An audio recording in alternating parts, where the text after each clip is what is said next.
2018 and the inaugural Speedway of Nations, the Pairs World Championship, was raced over 2 qualifying events and 2 days of finals. The format and racing proved an instant success as our Warriors of Shale battled it out in front of capacity crowds. Eventually, the pairing of Emilь Sayfutdinov and Артём Лагута, representing Russia, came out as winners after a dramatic last heat decider, which saw the Russian duo take on the Great Britain pair of Ty Woffenden and Robert Lambert. Despite Woffenden winning the grand final, it was Лагута and Sayfutdinov for the second and third, which gave Russia the title for the first time. In 2019, the tournament is split into 3 weekends. The first 2 we've had, Race-Off 1 and Race-Off 2, back in May, with the finals being held in Russia right now. So the 2019 Speedway of Nations kicked off in Lancia, Germany, where Czech Republic, Ukraine, Slovenia, Italy, Sweden, Poland and the host Germany battled it out on the night with the 3 qualifying places here for the final. Both Sweden and Poland looked really strong in the early stages, showing strength in depth, whilst for most of the night it looked like a 2-horse race between them, Slovenia, Czech Republic and Germany, swapping points and places as the business end of the meeting beckoned. Sweden and Poland by then had booked their places to Russia, with the Swedes topping the table on 25 points to Poland's 24. Heat 23, and in front of the home crowd running second and third and a single point ahead of the Czechs. The Germans produced a result the home crowd wanted and took the 3rd qualifying spot for Russia. With a fine move, and celebration started in Lancia. So that was Race-Off 1 with Sweden, Poland and Germany going through. And what about Race-Off 2? Manchester, Great Britain, home of Bellevue and the National Speedway Stadium. Great Britain took on Australia, Denmark, France, Latvia, Finland and the USA. On home soil, the GB team led by world champ Ty Woffenden looked a very strong outfit as they battled through the night for their right to qualify for the finals. Australia with Max Frick and Chris Holder kept the British team in their sights as the 2 sides progressed to Russia. The USA showed future promise with Luke Becker scoring an impressive 11 points on the night, but they'd lose out to France at a decisive heat number 22.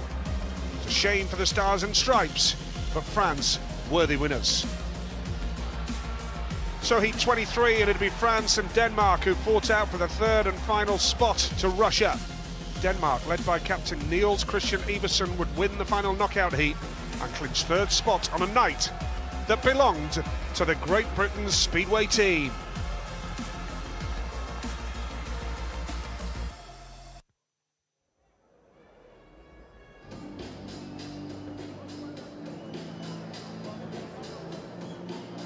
So we are live at the Anatoly Stepanov Stadium in Togliatti here in Russia for the FIM Speedway of Nations finals, and it's been a boiling hot day in Togliatti, but the action will be underway very shortly indeed. It is pairs action, world pairs action, and the first race will be Germany in the red and blue helmet, and it will be Australia in white and yellow. Kelvin Tatum, MBE, alongside me as always.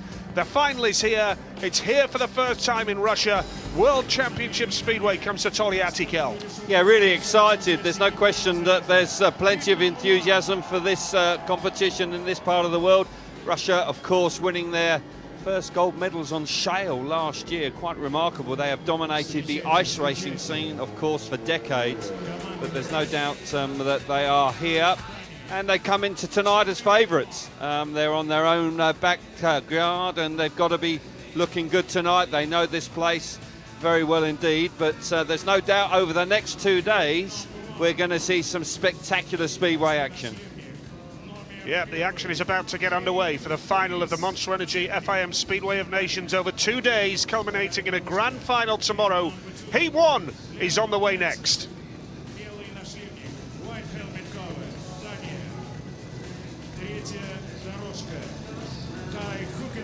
Welcome to race 1 of the final of the Monster Energy FIM Speedway of Nations in Togliatti, Russia. And it is the following lineup: Germany against Denmark. It's Germany in the red and blue helmet colour, Eric Riss in red and Kai Hülkenberg in blue. And then for Australia, Denmark, really looking forward to this first race of the evening.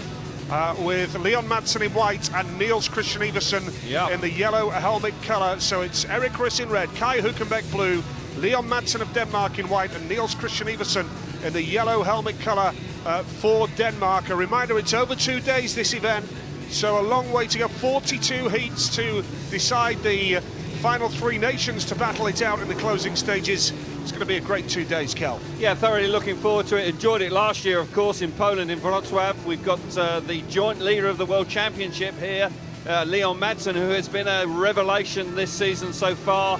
We saw Emilь Sayfutdinov just keenly looking on, and of course they will be so keen to do well here in front of their own audience. Settling down for heat number 1, Eric Riss on the inside. He'll be nervous right now. Alexander Lietosinski from the Ukraine is our referee here. Starting marshal just calling up Niels Christian Iversen to the tapes, looks at the referee, so green light about to come on. Germany in the red and blue helmet colours. Oh, what a start here, can you believe it? Riss was moving on the inside, and that certainly made Madsen very nervous. And Madsen then charged into the tapes. I'm not sure if Riss touched the tapes prior to Madsen hitting them, but that would be a disastrous start for Madsen if Riss's movement on the inside has just sucked him in. We'll see it again. Riss certainly moves first. Iversen outside, Iversen yellow, completely looking the other way. Well, it's nothing to do with the inside. I wasn't watching that, I was watching Riss, so there's all sorts of shenanigans going on here in the opening race. Really scrappy start, really scrappy start. There'll be warnings and possibly an exclusion as well here. Yeah, it's a world final, of course, so we understand the pressure, the tension, the nerves. Iversen gone, Nigel. Yes. Goes back to the pitch, you're right. He was the one I had my eye on, Kel. Yeah, I was looking at the 2 lads on the inside, but now Leon Madsen, Hans Nielsen just having a word with him there. Of course, Phil Morris there also in on the scene. He'll be keeping an eye, and certainly, but Niels Christian Iversen, as you rightly say, Nigel, he was moving and touched the tapes first, but Eric Riss was certainly moving on the inside, and that was completely separate issue with Leon Madsen then getting sucked in, but it must have been awfully tight between the 2 Danish boys. Long way to go for a tapes exclusion in your opening ride as well here, Togliatti. And incredibly, we spoke to Niels Christian Iversen on Monday in Britain, so he has come a long way to get excluded in his first ride, and that is a awful start. You want to settle yourself down, you want to get the 4 laps under your belt in your first ride to really get those nerves out of your system. No doubt about it, Eric Riss was nervous because he was moving on the inside. Yeah, it's straight 21 heats tonight, and then those scores after 21 heats tonight will be carried forward to tomorrow for the second leg of the final, if you like. The leading nation after 42 heats goes straight through to the final, and then the second and third place teams, they do battle in a one-off race-off, the winners of which will go through to the final, and the title of Monster Energy FIM Speedway of Nations champions, World Pairs champions, they will be decided over 60 seconds approximately, just one race tomorrow. Who will it be? A lot of people talking about the Russians and the Poles, of course. Let's see if we can get heat number 1 underway of this final now. And they're away this time, and it's a decent start from Eric Riss in the red helmet colour.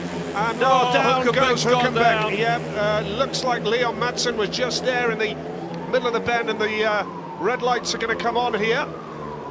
Yep. Oh, well, this is a messy start to the event, there's no doubt about that. It was just the domino effect. It'll be all 3 back.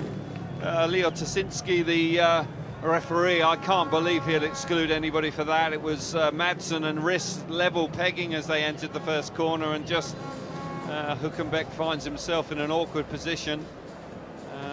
We'll see the replay, so there's no real damage done apart from the fact that we've got another delay here, which is frustrating for everybody. Let's watch it again. Tapes up this time, Riss lifts, but then just about gets it under control. Madsen's there, but there's not a lot of racing room, and Kai Hülkenberg actually then does fall on his own, but he does get straightened up by Madsen because there is contact between 2 riders on the inside, but I still fully expect him to be put back in the rerun. Yeah, well, this is the type of track where the straights are quite long, the bends are fairly narrow. There has been a Euro event here last year, but this is the first time World Championship Speedway has been here. There's talk maybe of a Grand Prix in the future here in Togliatti, and we are told that there are going to be only 2 riders, and that Hülkenberg The referee has put the blue light on, and Hülkenberg is going to be disqualified for a first turn incident, which I would suggest many referees may have just put 3 back in there, Kelf. Well, it's unnecessary exclusion. You know, you're just depriving the public of seeing people race. Hülkenberg, everybody's travelled an awful long way to get here, and for the referee to throw him out, it seems an unnecessary decision in my opinion. And Hülkenberg will be furious, and Pepe Rudolph, the team manager, I'm sure will have a word about that. But we are now no nearer seeing the opening race as a consequence of these delays. Obviously the exclusion to Niels Christian Iversen initially, Hülkenberg now being excluded when he just didn't need to be excluded. Nobody would have complained about the fact that if he'd been put back in the rerun. Yes, and well, it's all about pairs action here, but Heat 1 is reduced to one-on-one. And in actual fact, the world title could be decided by a runoff between one rider from each side if it's a 3-all in the grand final tomorrow. You can look at Phil Morris. He's even him shrugging his shoulders and can't quite believe that decision that's been made. It's a shame. Yes. And of course a disappointing start when Germany actually were in a position with the exclusion of Iversen to actually have the upper hand here and get off to a strong start. They are clearly the underdogs. They won't be favoured to get a medal over 2 days. So yeah, tough for Hülkenberg there. And yeah, as I say, no need, no necessity for him to be excluded. Well, the Anatoly Stepanov Stadium, by the way, is also home to the Mega Lada Togliatti Speedway and Ice Speedway teams.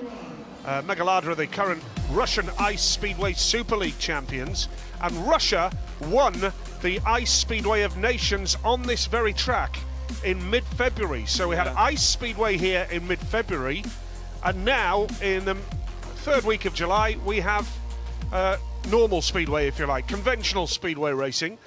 Could it be a unique double where Russia win the Ice Speedway of Nations in February in this stadium, and then Russia win the Speedway of Nations in July? What a double that would be, Kel. Fantastic story, and we'll have to wait for another 24 hours to see if that actually comes to fruition, but you're absolutely right. It would be a fabulous result for the Russians if they could do that. Rudolph quite clearly there, you see him. I rode against Pepe, good long track rider in his day. Clearly unhappy about that, and they're shaking their heads in the German camp, and I can have some sympathy there. Really and truly, it's a frustrating start to the event. We want to get on with it. We want to watch some proper speedway.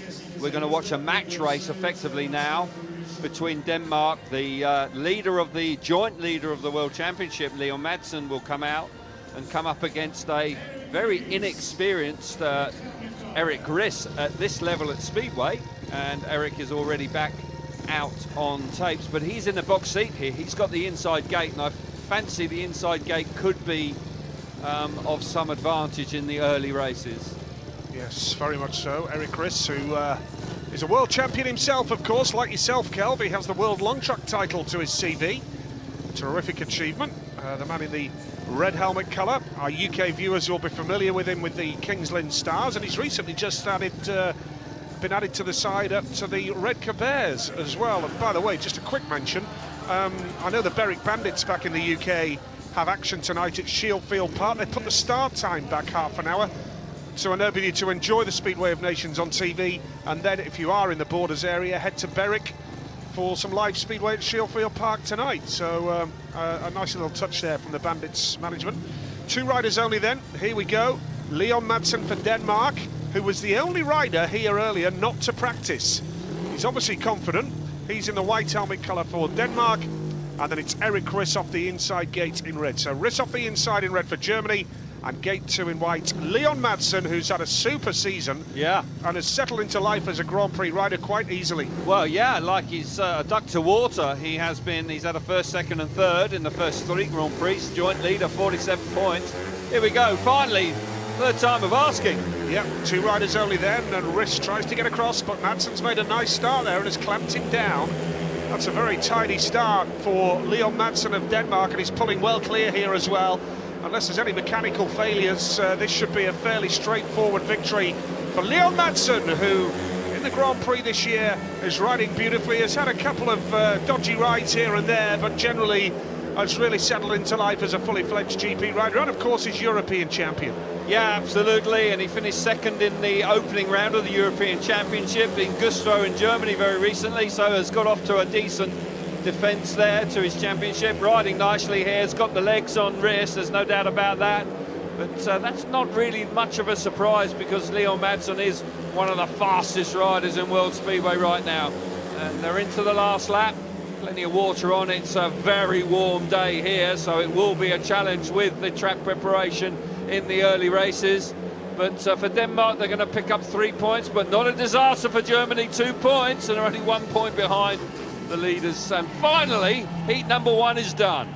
Yes, heat number 1 is done with Leon Madsen taking the 3 points for Denmark, 2 for Germany. Eric Riss, the man, only 2 riders only. Madsen punches the air. He's such a passionate character about his speedway, Leon Madsen, and he's absolutely delighted to be riding so well and representing his country, Denmark, even though he's not based in Denmark these days, he's based in Poland. Yeah. But very passionate and proud to be riding for his country after so many years where we've seen Nicky Pedersen, of course, on top of his game and riding in the World Cup, and Leon Madsen certainly emerging as a quality performer for Denmark. Heat 1 is done then here in Togliatti.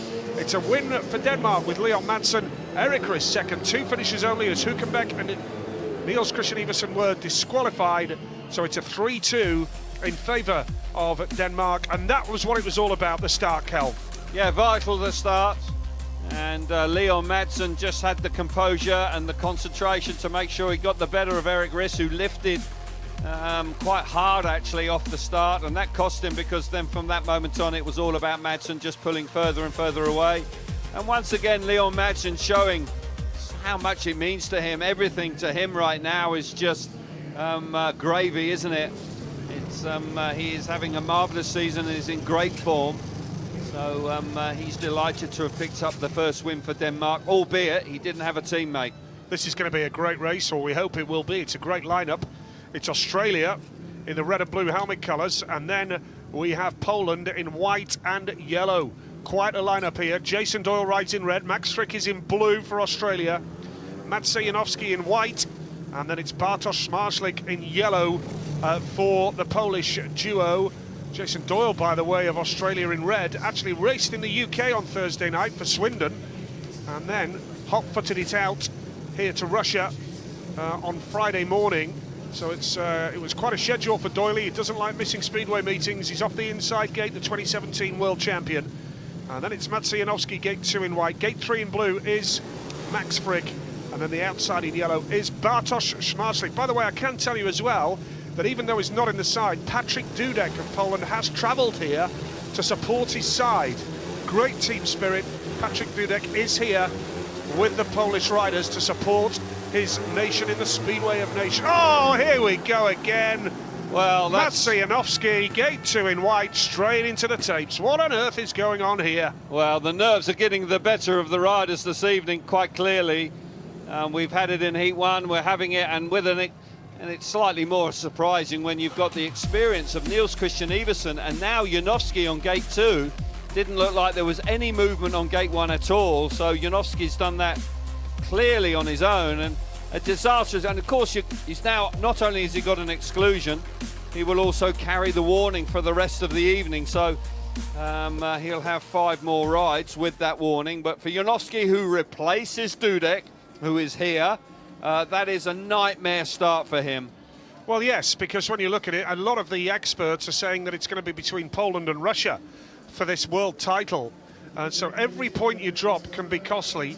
And with Maciej Janowski here going straight into the tapes, clearly a lot of pressure, a lot of build-up, a major disappointment for Magic there for Poland, and it's just not been the best of starts to this world final, Kelv. It hasn't, and for Janowski, you know, he must have been feeling the pressure and the weight of expectation on his shoulders, because Marek Cieślak there has made 2 big calls. He's gone for Drabik instead of Smektala as the under-21 ride. He's looked at the results from the qualifying round. He must have fancied that Dudek didn't perform to his liking, and he's replaced him with Janowski. Janowski, of course, injured with a serious shoulder injury at the beginning of the year. And it was a bad collarbone injury, wasn't it? It was, and then he had to have surgery on the shoulder as well, Nige. There was complications with that. That man on screen, though, Smarslik, has been riding well. He's in 4th place in the World Championship chase, just behind the top 3. Jason Doyle, who hasn't had the best of series so far, but you can never count out Jason because he's a hard try. He knows what it's all about, but that's going to be very frustrating for Janowski. Do you know, there's a lot of pressure on Smarslik here now because it's a long, long way to that first turn, and he's off the outside gate. Long straights, narrow bends is the order of the day here in Togliatti. Heat number 2 coming up then. We are only at heat 2. Well, they're not narrow, they're actually tight. Tight, yeah. You know, the actual width is Didn't is choose there. my words carefully there, did I? The fact is that you have to turn quite hard coming in. And, on the back of a long straight, it's not easy. No, it isn't, and there's no doubt that Smarslik's going to have to produce something special here. He's got 2 costs. Max Frick, gate 3, has been in fine form of late. He has indeed. Watch out for him. Heat number 2. And Smarslik's made an absolute beauty. Oh! Out of Almost took Frick down, absolutely. And Doyle holds 2nd place. Max Frick in 3rd right now has taken a bit of a knock there. Not ideal, but he's remained on the bike, and it's Bartosz Smarslik who has that advantage. He really had to clamp them down. Wow. Such a long way into that first turn. Smarslik from Doyle in red, and then Frick in blue. It's a 3-all as things stand. What an effort from Smarslik that was. Spectacular away from the tapes. Doyle is coming on strong in 2nd place. The Poles were really poor in the Saturday last year in Wrocław. They did not look interested. I tell you what, Smarslik's right up for it this evening. He's pulling away in front. Only could he have had a partner here, could well have been a heat advantage. But damage limitation for the Poles here. Smarslik riding supremely well in heat 2. Yeah, looking really smooth, really stylish here. Bartosz Smarslik, he really is spectacular to watch, even when it's all about from the gate and go and to win the race. He looks great to see on a motorbike. And Bartosz Smarslik takes that checkered flag. Doyle 2nd, quite a few Poles in the stadium tonight. So it's a 3 apiece here in the 2nd race of the night between Australia and Poland. And Bartosz Smarslik, who lost his partner Maciej Janowski with that tape-touching incident, has made a fine start. And it's 3 points for Australia with Jason Doyle and Max Frick. Just as an aside, by the way, this year you have to nominate your under-21 rider, who's the number 3 rider in each side. You have to give them at least 1 ride, so team managers have to pick their moment when to replace a rider with the under-21 rider. So it's a win for Bartosz Smarslik, then it's Doyle 2nd, Frick 3rd, and we have 2 heats gone, and it's Germany 2, Denmark 3, Australia 3, Poland 3. We see it again, 2nd time of asking, and it's a fabulous start. Smarslik is ruthless coming across from the outside. Max Frick was almost wiped out there. And it would have been an interesting decision if he had gone down. The referee may well have excluded Smarslik for that, for coming across too hard. But Frick actually stays upright. Look at this, he really does turn left very hard indeed. And Frick was all over the place there. Really and truly, his chances of getting to the front are run before the first turn. Is there an argument that that should have been called back for an Absolutely. unsatisfactory start? I agree with, absolutely. It was very untidy, and Smarslik was a little out of order there, but gets away with that.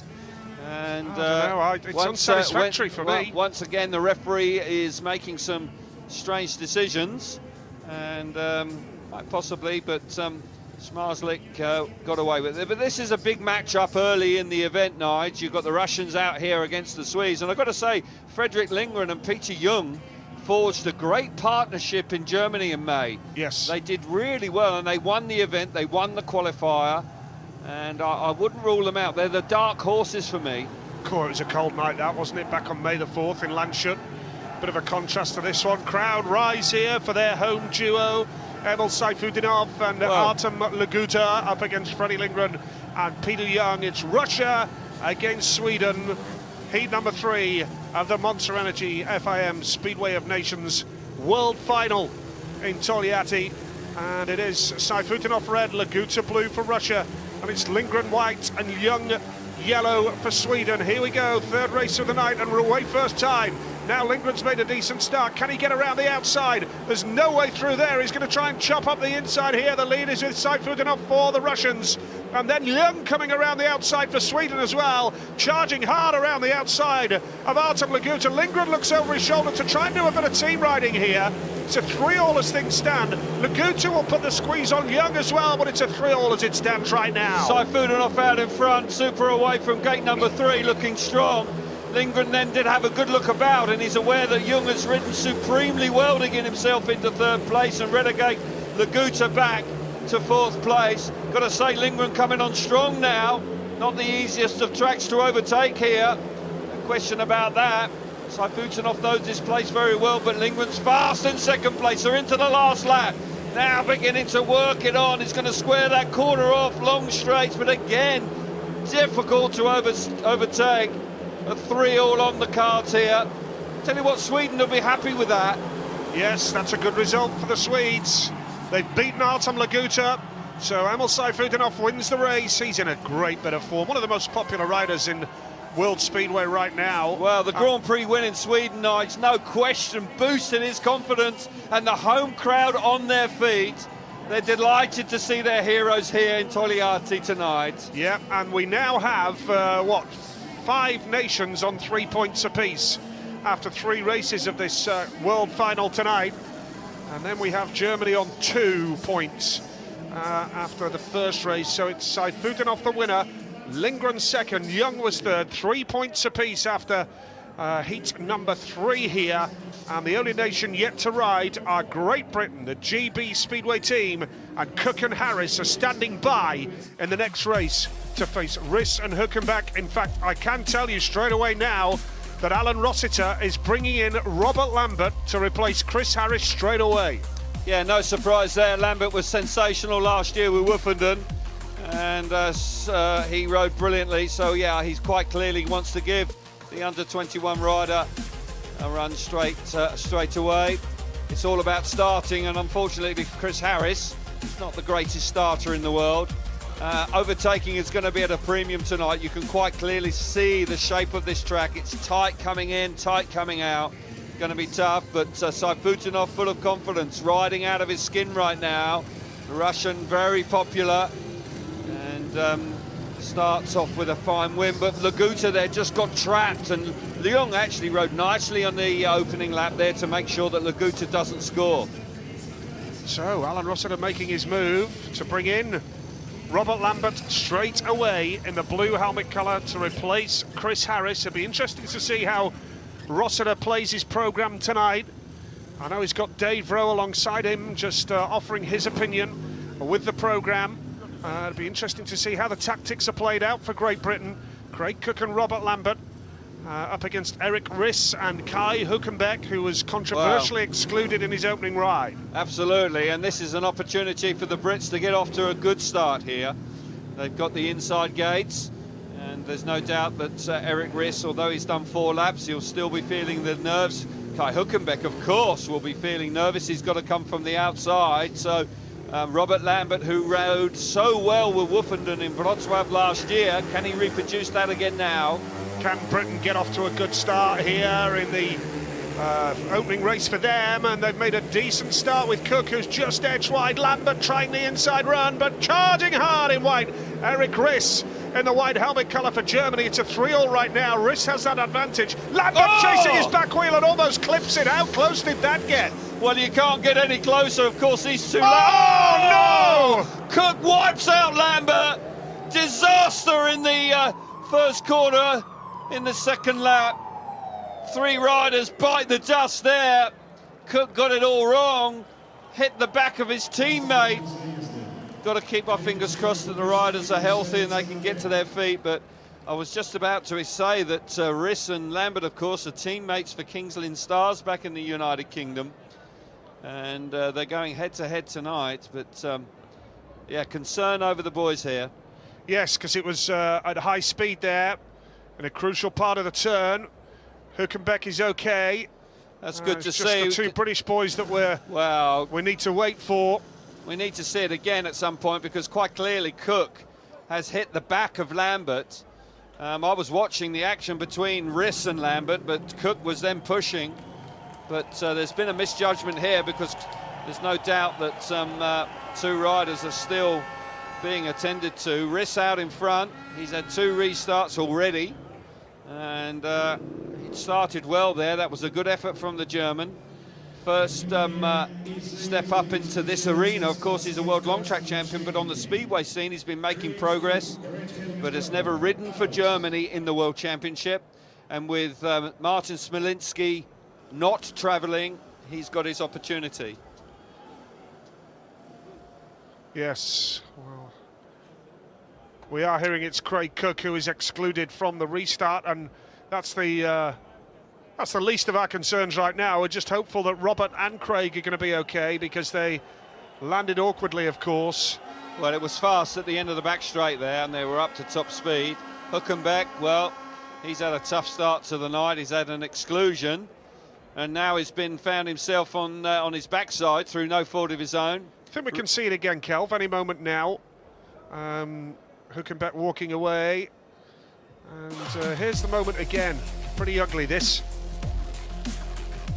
This all looks perfectly normal here. Cook's just got way too much grip on the way in.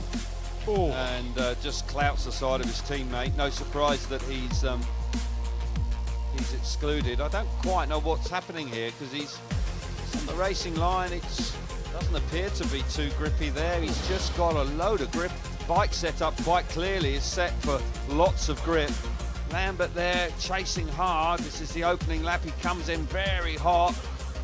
Bike just, oh, I tell you what, Robert Lambert's had a hard fall there. He's going to feel that. Well, he's just got up, walking gingerly. Yeah, but he would have, like the way he landed there, Nigel, Yeah. his shoulder and head, he's really had a hard fall. Yeah, it's And great. So, and Craig Cook also looking very sore in second hand. Yeah, Craig's dad alongside Steve Williams, the Great Britain physio. Robert walking away, that is fantastic to see. I know they're going to be battered and bruised, but the bottom line is they're walking away from that incident, Kelv. Don't need the ambulance, don't want the ambulance. Cookie looks in quite a bit of discomfort, to be fair, which is understandable, but it's just good that they've been able to walk away. That's the most important thing. Yeah, I think that Cook might not be racing that much. He looks like he's holding that left arm, and we'll see whether he takes any further part. That man there, Chris Harris, of course, may well be a busy man now from now on, particularly if Craig is not fit to take his part. But Cook's come in there, Nigel, and you could see that it's difficult to understand. He's on the racing line. Robert Lambert hasn't suddenly come. He's turned the bike hard, but Cook's just come in too hot there on the inside. Got a lot of grip on the way in.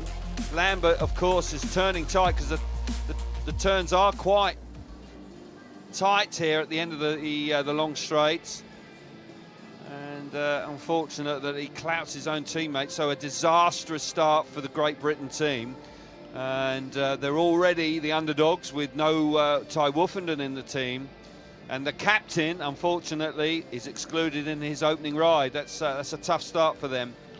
Yes, and of course, when we bear in mind that for Great Britain last year, Ty Wolfenden, of course, just dropped 1 point over 2 days. Yeah, how dare he drop a point to Jason Doyle in his opening ride on the second day. I was quite disappointed. And now we have no Ty Wolfenden in the Britain side tonight, so it's always going to be a tough one anyway. And now we await a further update, really, on Craig, because, as you say, Kelv, he does look in a lot of discomfort there. They've got nutritionists, they've got fitness trainers here. Just now he's got a lot of grip on the inside. The bike just doesn't turn, and that must be down to bike setup. He was desperately trying to turn it. Lambert's just on the outside of, doesn't do anything too much wrong, Robert Lambert, at all. He's just the innocent victim, with Cook then just getting so much grip coming into the corner, the bike driving so hard underneath him.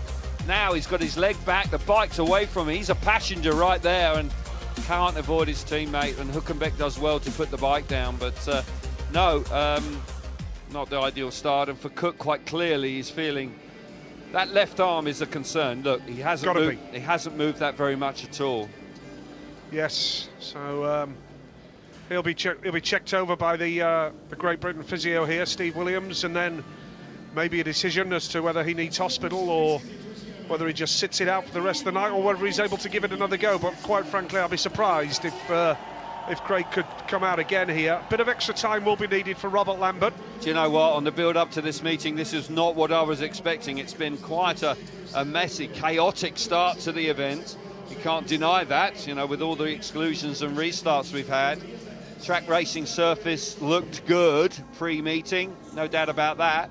But the hot weather can create a surface where it can get a little patchy and a little bit inconsistent. But just to me, it looked like the bike was striving so hard for Craig there, and he just could not turn it, even though there isn't that much grip at this early stage. So an unfortunate set of circumstances, and we keep our fingers crossed that he is okay and that he can perform. If not, then we know that Chris Bomber Harris will give it everything if he's called upon. Well, he's in the main body of the team, of course, so inevitably he's going to take rides. Well, he might not have done, Nige, if these two had forged a fabulous partnership. Absolutely. He doesn't have to take a ride. It's the under-21 rider that has to take a ride, and that is effectively he's done now because the green light has come on. So that would be, but he has not moved that. Maybe it's his hand, actually. Yeah. Hand, wrist, and I'll tell you what, he doesn't look a happy camper. Yeah, it's his clutch hand, which doesn't help. Oh, that doesn't look good, does it? Doesn't look good for Craig. We keep our fingers crossed from a British perspective, of course. That long way to go, isn't it? Yeah, absolutely. Long way to come for half a lap or one lap.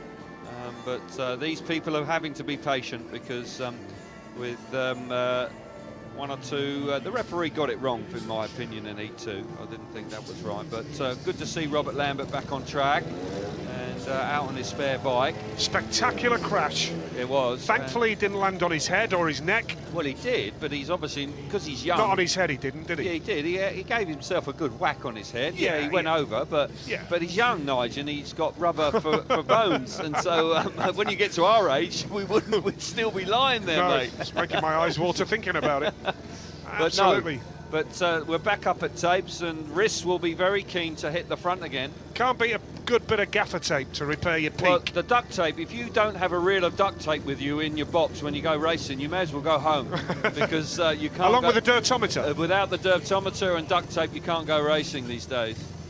Right, here we go. 3 riders only again here. It's Riss and Hülkenberg for Germany in white and yellow. Robert Lambert, the under-21 rider, replacing Chris Harris here.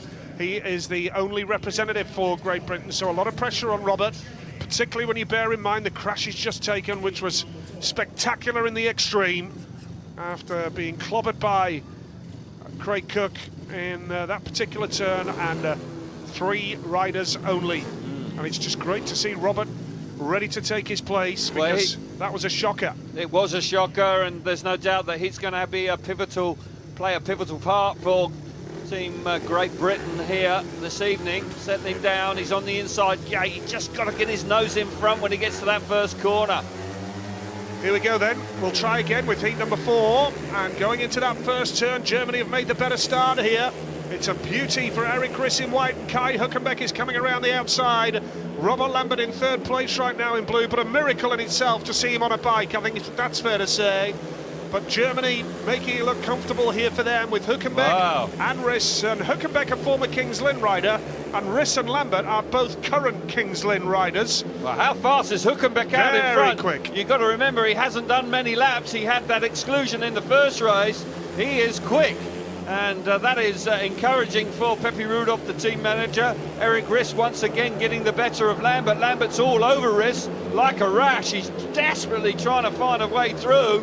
Damage limitation square in the corner off. It's tight. They're into the last lap. 2nd and 3rd is where the action is. Certainly Hülkenberg's got this all tied up. Can Lambert get the better of Riss on this last lap? Well, he's going to give it a go, getting really close to Eric Riss, but it looks as though Hülkenberg and Riss are going to get a 5-1 for Germany. Great effort by Lambert, just minutes after being thrown from his machine. Can't knock Robert Lambert in any way, shape or form there, because that was a horrendous crash, and it's just good to see him in the race. And now Germany have moved on to 7 points from 2 rides. Brilliant. Which is a good effort from them. Great Britain collect just the 1 point, of course, with Robert Lambert collecting that. And that was a good ride for Germany from Kai Hülkenberg and Eric Riss in that one. There's a result then, Hülkenberg and Riss.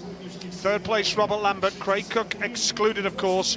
And overall now, we have Germany on 7 points, and they lead this event. Well, Germany will be pleased with that after the disappointment of that man being excluded in the first heat, of course. Kai Hülkenberg then bounces back with a very mature and classy ride. He comes from the outside gate. This track quite clearly might chop up a little bit, and that, just looking at that angle, you can see on the replays that there is quite a lot of patchy surface there, and that might well be the reason Craig Cook got it all wrong and clouted his teammate. But on the rerun, it's all about Hülkenberg, who's super fast. Riss is not that fast, and Robert Lambert, who doesn't make a good start, no question about it, he had the legs on Eric Riss, but this track is not easy to overtake, and there was frustration for the British rider back in third place. But for Hülkenberg, he looked really good out in front. Yes, we are hearing that we can hear from the Great Britain manager Alan Rossiter very shortly down in the pits area with our reporter Kiri Blore. Not the best of starts for Alan. Here we go. Well, can you tell us first of all what happened there, and is Robert all right? I think they all just went in and bunched up, and then I think just Craig unfortunately ran into the back of Robert, which had a knock-on effect, and unfortunately both of them come down quite heavily. And how is Robert? He's all right. He's just gone out, but he's all right? He had a go. He was a bit shook up, he was, to be fair to him, but he didn't want to say too much on the track in front of the doctor. But I think he's all right now. We're just making a few changes, trying to hopefully that the bike ain't bent. He's going to go back out on his other bike. Is that costly to your campaign, do you think, yet? Possibly. It depends how much how Craig is, because he's hurt his wrist at the moment, and I think Craig just going to get him calm down a bit, and then hopefully get some sense, and then hopefully, fingers crossed, we'll see how bad he is. All right, thanks so much. Okay, thank you. Well, obviously Robert Lambert was able to take his place in the rerun. Craig Cook was the man that we have concerns about, and Cook was quite clearly holding his wrist area, so we wait to hear any further information on Cook. But Germany, to be perfectly honest, they've got off to a decent start this evening with 7 points, and they will be relatively pleased with that. We're into a track grading break now, and we'll see how that was. But to be honest, there was one angle, Nigel, when I saw the replay. It does look like it's chopping up just a Pepe, fraction. it's been an eventful first 4 heats for you as well. Now, Kai went down. Do you know what the problem was for him out there? Yeah, he lied down the bike because the crash before from Cookie and Robert, and he do that for safety. But we need a bit more time to clean the bike up. Okay, do you think any of that was costly to your campaign? All the boys good out there? Yeah, he's okay, and yeah, he win the rerun, and we will see. All right, thanks so much, Pepe. Yeah, thanks a lot, boy. Well, Kai Hülkenberg actually did remarkably well with that incident with Cook and Lambert. But he did the reaction there by laying the bike down, and as Pepe was saying, he did well to avoid the action in front of him. Very much so. We await an update on Craig Cook for Great Britain. We'll find out how he is very shortly. I think we can get some more interviews. Hans Nielsen. Just having a look at who you've got next. I know the boys are out next. Neil's touching the tapes there. That's unlike him. Was that just a bit of nerves? A little bit maybe, but I think he did explain, he held the tapes a long time, and, he was nearly sort of dropping it, and it started dragging a little bit, so it dragged him a bit to the tape, so obviously his mistake, so... Are you worried that's going to be costly for you as we move through the afternoon and the evening? Yeah, I suppose it is, but, luckily enough, everybody's sharing points, so we're not far behind us. That's concerned. Obviously, it was supposed to be our first, it was certainly the easiest ride. But it's very open out there, so it's a long way to go yet. So now we just got to get Niels going as well, and we'll see how we go. I know you're watching over keenly. What are you making of the track tonight? Well, at the moment, it's not too bad. Of course, we saw the bad crash there, which was, you know, the afters, I suppose, after the practice. There was a few ruts. They've done a good job with the track, I think, but there will be a few ruts there. It is a very porous surface, and it will come up, I'm sure, during the meeting. But, you know, same for everybody, but obviously it makes it more dangerous. All right, thanks so much, Hans. Pleasure. Well, interesting to hear the thoughts of Hans Nielsen, the 4-time world champion, obviously saying that in practice it did just rut up a little bit.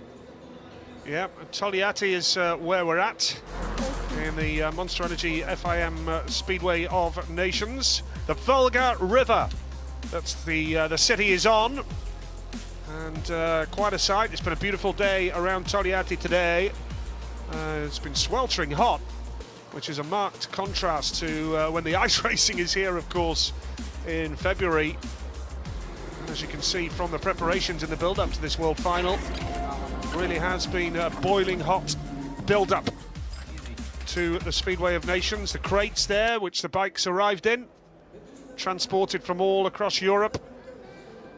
Most of the riders who travelled from mainland Europe and Great Britain, of course, they had connecting flights in Helsinki or Moscow, and then down to the local airport here, somewhat half an hour away from Togliatti. Heat number 5 is on the way next, with Leon Madsen and Niels Christian Iversen up against Jason Doyle and Max Frick of Australia. So it is Denmark against Australia in the next race coming up.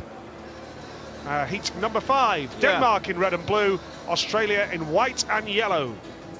Yep, a heat to be excited about. That's true quality, there's no question about that. Leon Madsen, of course, was the lone representative for Denmark in their opening race. Jason Doyle and Max Frick. Max Frick obviously having a big moment with Bartosz Zmarzlik. Good to be here in Russia, of course, and a healthy crowd as well. It's a good turnout. It's been a glorious day, and it's a balmy evening as well. It's a state-of-the-art stadium. It's had a major overhaul in the last decade. Track possibly will need some attention at some points, but I'm sure they're well aware of that. But we had a tough start to the meeting, there's no doubt about that, but I'm sure it will settle down and the nerves will settle now that everybody's had a race. In actual fact, the Germans have had a couple of races, so they're well and truly into it. But Emilь Sayfutdinov looking very good in his opening ride. But there's no doubt that the two boys winning last year in Poland, Артём Лагута and Sayfutdinov, it has captured the imagination of the public here. Boys prepared and ready to get back on with the action, and heat number 5. Madsen, of course, has been quite sensational so far this year. It really has been supreme. Very level pegging, nobody out of it at this stage. Of course, Germany have ridden twice, so that's hence they have 7 points, and everybody else has had shared races apart from Great Britain. But Doyle and Frick, you know, I think they are outsiders tonight. There's no doubt that they have the potential to actually be an upset there. They have the qualities. Denmark, a lot of people saying that they could get on the rostrum and make it 3rd. I think a lot of people's favourites were Poland and Russia, and to be 1st and 2nd, not quite sure which way round, but certainly they're the top 2 fancied in the betting, that's for sure. But no, people enjoying themselves, they're pretty relaxed. It's a lovely evening. Doesn't appear to be any rush in the air here, that's for sure.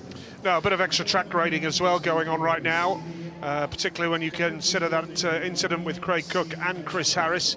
Let's just debate that. I know Cook is probably hurt, so let's just wish him well, but was that rider error or was it track conditions? What are your thoughts, Kel, as a former rider? I think a combination of the two. I think that the track was just breaking up where he was, and that's hence he was picking up a lot of extra grip, and he just couldn't turn the bike. But he may have been trying to run in a little bit too hot as well. Your first ride, you're full of adrenaline, desperate to try and get it in amongst it. But when I saw the replay of it from behind, you could see that there was a ridge there, and that might well be the reason why his bike was driving so hard on the inside of Robert Lambert. And a disappointing start for the Great Britain team. Yes, very much so, and we can only wish Cookie all the very best. Hopefully we'll have some more information on Craig Cook very soon. It'll be interesting to see whether we see Craig Cook again tonight or whether Robert Lambert's going to be a busy boy. Well, I think Lambert was always going to be busy, in my opinion. I Yes. think that, as I say, his performances with Ty Woofenden last year warrant it.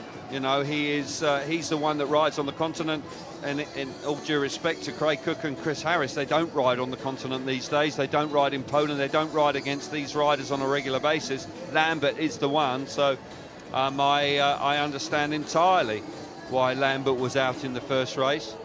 Boys are having to be patient here because quite clearly a little bit of extra work has gone into the track. Still warm, still hot in the stadium. They need to keep the moisture in the surface. It's a sandy, porous surface, so the moisture is going to evaporate quite quickly. Yeah, the riders are going to be pushing off very shortly, ready for action. And we've been going 50 minutes now, and we've only had 4 races, so a little bit of extra time taken over track grading there. Of course, practice took place earlier today. And interesting comments from Hans Nielsen, the Danish team manager there, about the circuit. And here we see the standings. Germany have had 2 races, so more than anybody else. And here, Niels Christian Iversen of Denmark in the blue helmet colour, looking to get his first points under his belt, and indeed his first laps under his belt after Exactly right. touching the tapes in his opening ride. We're building up to heat number 5. It is Denmark in red and blue, Australia in white and yellow. It's almost time to go racing again.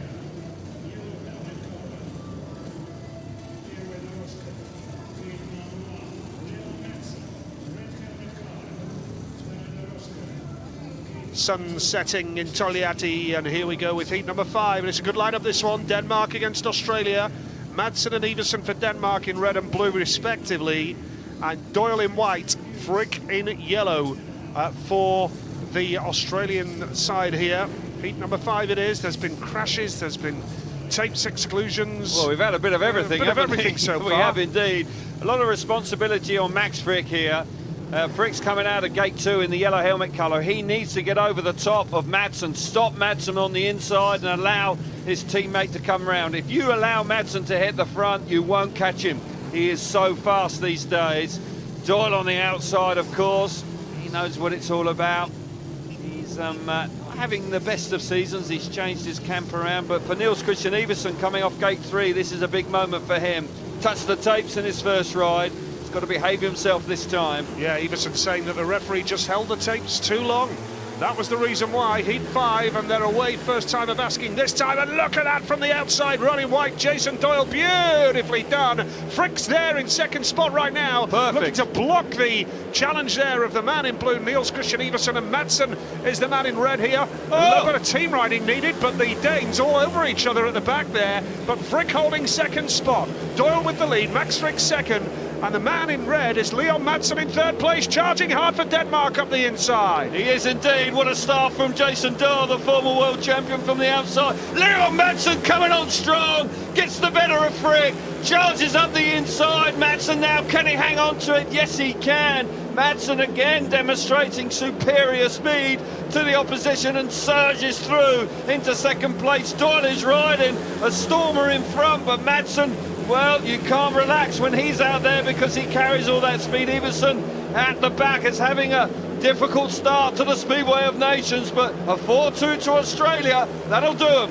Yeah, 4-2 will do quite nicely. Jason Doyle takes the checkered flag. That was a great start from gate 4. Do you know what, Nigel? Oh. Leon Madsen wasn't that far away at the end. No, he closed the gap, didn't he? He did indeed. Doyle was looking around coming out of turn 4, but he couldn't really relax too much because Madsen had really come on strong. Smashing ride from the 2017 world champion. Superb start. And for Frick picking up a third point. Madsen playing to the camera once again. He really is enjoying his season. But Frick made a great start initially, but did not have the pace to keep Madsen behind. Fantastic ride from Jason Doyle. Absolutely. If he's on that form for the second part of the GP series. This is our summer break from the Speedway Grand Prix. We go to Wrocław in 2 weeks' time for the resumption, and that's only round 5 of 10.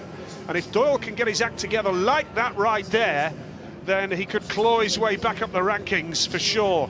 And Australia move on to 7 points now, level with Germany at the top of the leaderboard. Great stuff from that fella. Fantastic ride from Doyle. He'll be really pleased with that.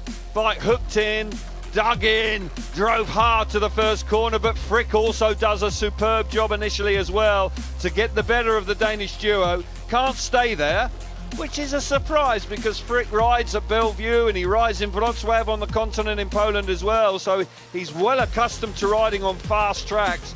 But Madsen really does ride very nicely here. Look at Doyle looking around here, and it gets tight at the end. You can't relax when Madsen's on. There was only a bike length in it. He had it under control, of course, looking for his teammate to see exactly what was going on behind him, but a 4-2, a heat advantage, is not to be sniffed at. No, good effort indeed. Australia on to 7 points, and our next lineup, what a lineup this is. Race number 6, it's Poland against Russia. Wow. And it's Maciejowski and Bartosz Marslik for the Poles in red and blue. Emil Sayfutdinov and Артём Лагута, the reigning champions, in white and yellow. A reminder, every point you score tonight counts towards the overall aggregate totals. The leaders, after 42 races, 21 tonight, 21 tomorrow, the leaders, the top place nation, goes straight through to the grand final over 4 laps, 60 seconds. And the second and third place nations, they go into a race-off to decide who joins the top nation. These two are going to have something to say about it. Poland and Russia, you can be sure about that. Emil looked a little bit edgy there. He looked really edgy. He dropped the clutch early, but he's just got there. Brilliant, brilliant stuff. This man is in top form again. The Russian rocket, Emil Sayfutdinov. Second in blue here is Bartosz Marslik of Poland, and charging hard. Лагута putting pressure on. Done him. A really brilliant move the way he's just come through there on Maciejowski. That was a clever move from Артём Лагута. Superb stuff from Артём Лагуta to get the better of Janowski, who's having a desperate start to the event. Emil Sayfutdinov in a class of his own. He's pulled away from Smarslik, and Smarslik is arguably one of the best and fastest riders in the world. Sayfutdinov clearly, absolutely nailed on in his first 2 rides. Super ride from Лагуta. Those points to get heat advantages are going to be vital if you want to be world champions tomorrow evening. Sayfutdinov has cleared off. Smarslik hanging on in second place. Лагуta will pick up third. Desperately disappointing for Janowski. 4 points for the Russian side, 2 for Poland here in heat 6, and the home crowd are absolutely delighted with that. That is why, in the build-up to this meeting, there was no doubt in my mind we had clear favourites in Russia, because they know this track, they've ridden it more than anybody else. And Emil Sayfutdinov looking at home in heat number 6, because he is at home. Yeah, absolutely right, Nige, and there's no question he knows the place well. The weight of expectation, the weight of being favourites is not weighing heavy on Sayfutdinov this evening. 2 rides, 2 wins for the Russian. Certainly looking good. And an important point for Лагуta, who worked his socks off to pass Maciejowski there. A couple of points for Smarslik, and so far for Denmark, we have no points for Niels Christian Iversen and no points for Maciejowski for Poland as well. That is, well, that's a stat that's got to change if Poland and Denmark are going to push Russia here over 2 days. Here we see it again, Nigel, and got to say it was tight to the first corner, but Sayfutdinov just gets there just at the last moment. Bike digging in, left foot hanging out the side of the motorbike. Janowski on the inside of his teammate, but it's all about Sayfutdinov. He gets there off the tapes and hits the front and pulls away. Артём Лагута is very clever on the first lap. It's a shame we don't see the move by Артём Лагуta to get the better of Janowski, because those are the moves that are going to be key to winning world championships over the next 2 days. But for Emil, wow, what a start. All of a sudden the confidence is sky high, and the classy performance of the Russian is clear to be seen. Heat number 7, I'm hearing Lambert now comes in for Craig Cook. Cook quite clearly, Nige, not fit enough to take his place on the start line. Yeah, we need an update from the pits on Craig, really. Quite clearly we saw the ice going on the hand. Hopefully we'll get some feedback from the pits. and get some information on Craig Cook over there in pit corner.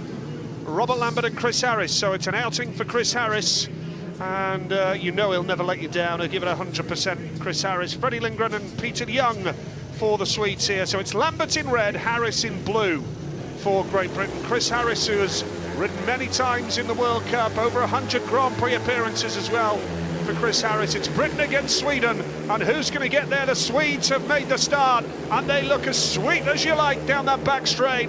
It's Freddie Lindgren in the white helmet colour, Peter Young in yellow.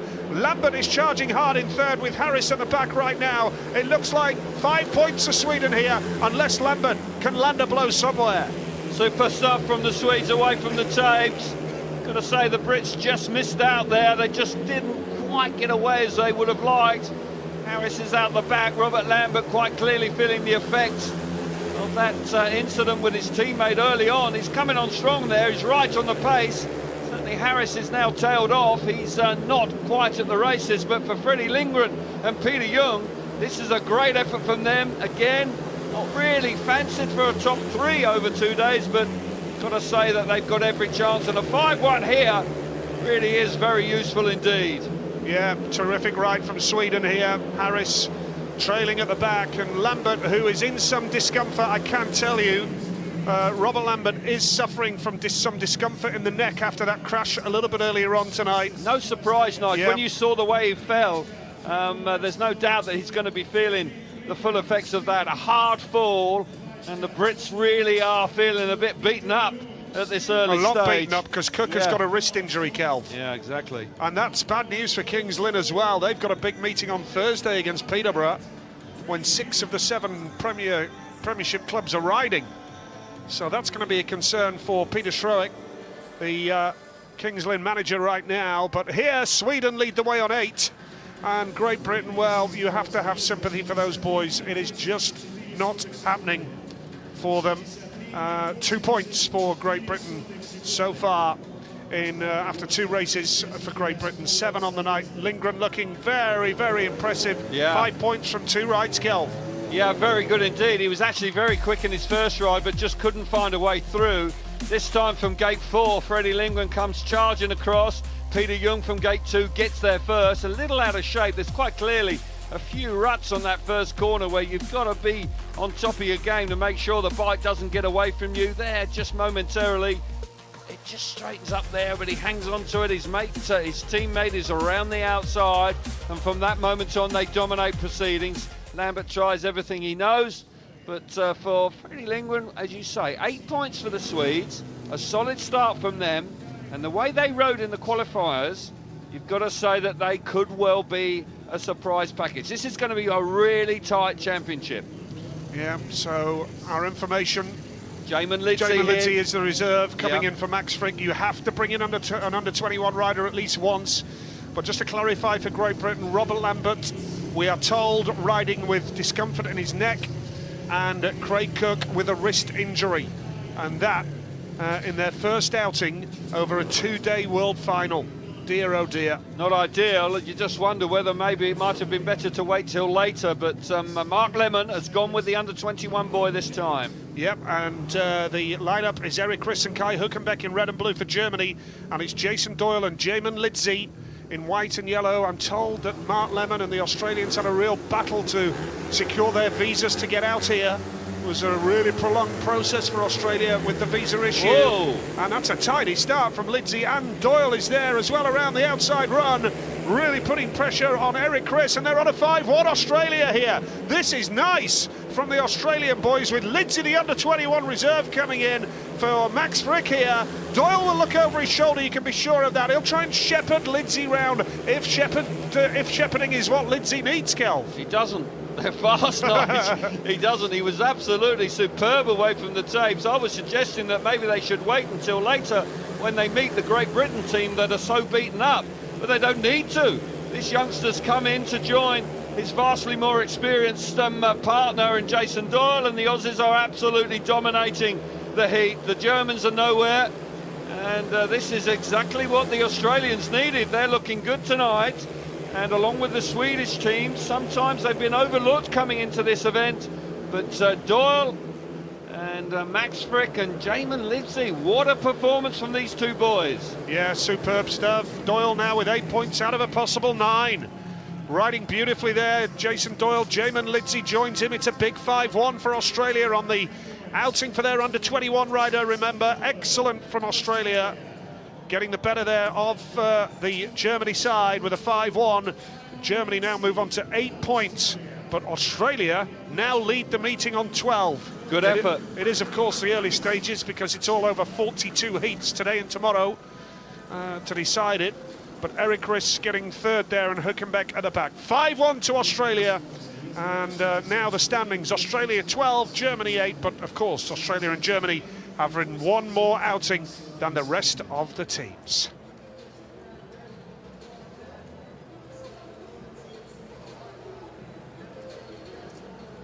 Yeah, smashing ride from Jason Doyle, and he'll be delighted the way the evening has started for him.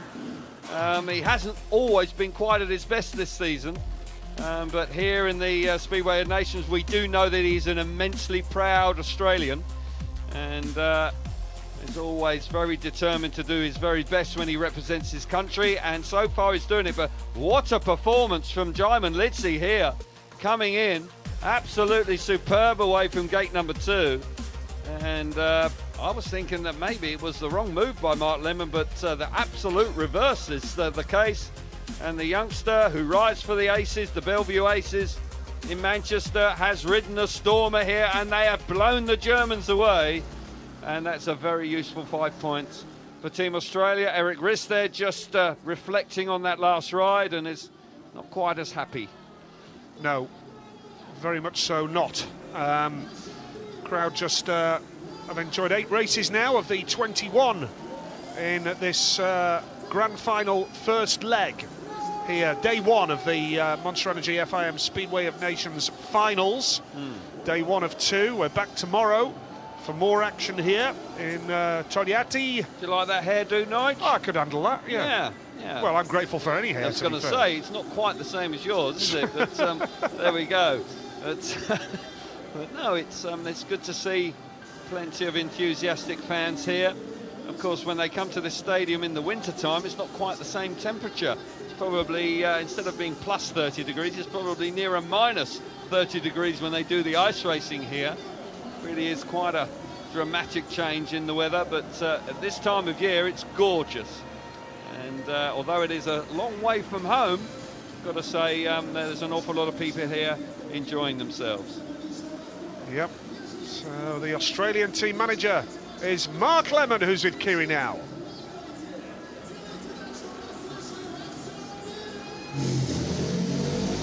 Mark, you've used your under-21 already. Was that tactical? You thought Germany might be slightly easier?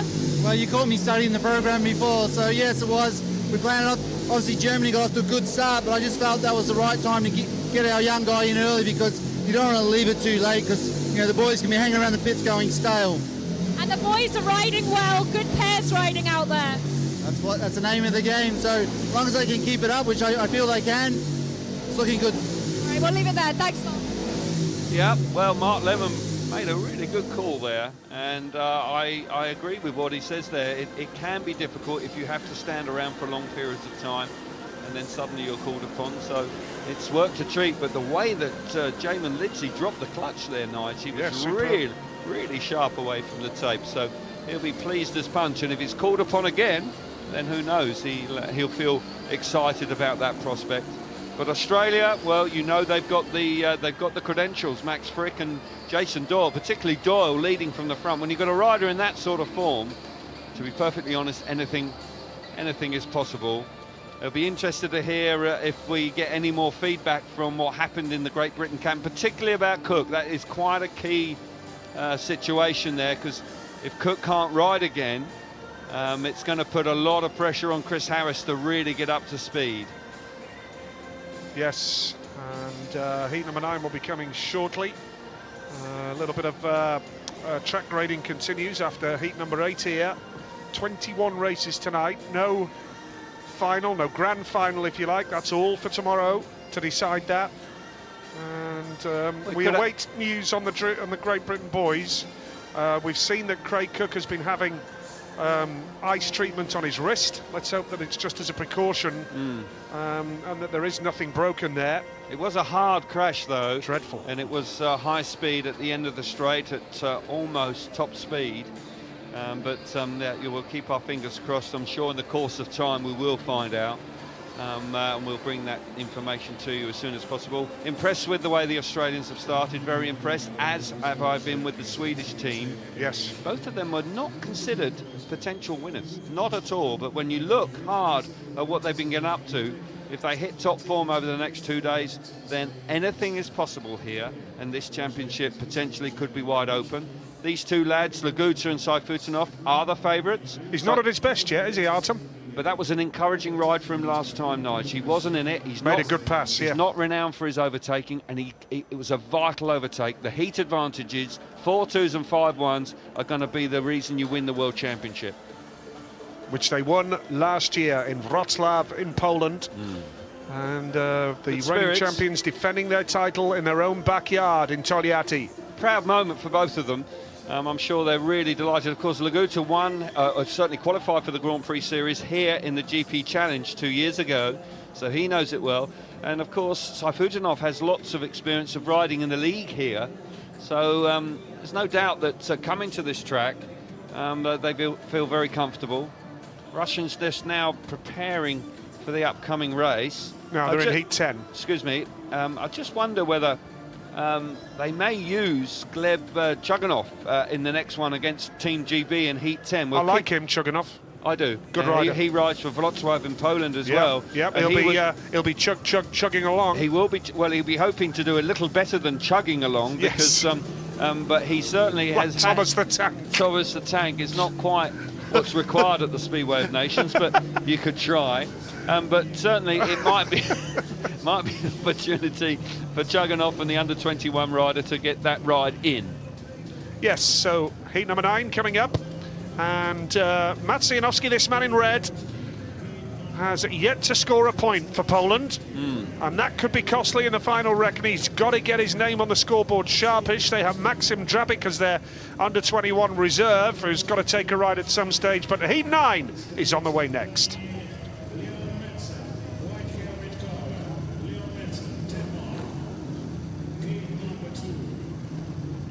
Right, heat number 9 is where we're at then in the World Pairs Final, the FIM Monster Energy Speedway of Nations. It's Maciejowski and Bartosz Marslik for Poland. Janowski yet to score a point up against Leon Madsen of Denmark, and another man who's yet to score a point, Niels Christian Iversen. So Iversen and Janowski have failed to score in their opening 2 rides. Who would have seen that coming? Well, that's quite a statistic, isn't it? And 2 quality riders, 2 riders full of experience that have missed out so far. Smarslik was pretty ruthless last time when he got to the front. But there's no doubt that he'll be keen to do that. But Janowski on the inside, he'll be desperate for points now. A lot of pressure on him here. Yeah, the start marshal taking time. Quite fussy, isn't he? He's very fussy indeed. Oh, and a little bit of movement again. Madsen that time, and Poland have made the start here, and the red lights are on.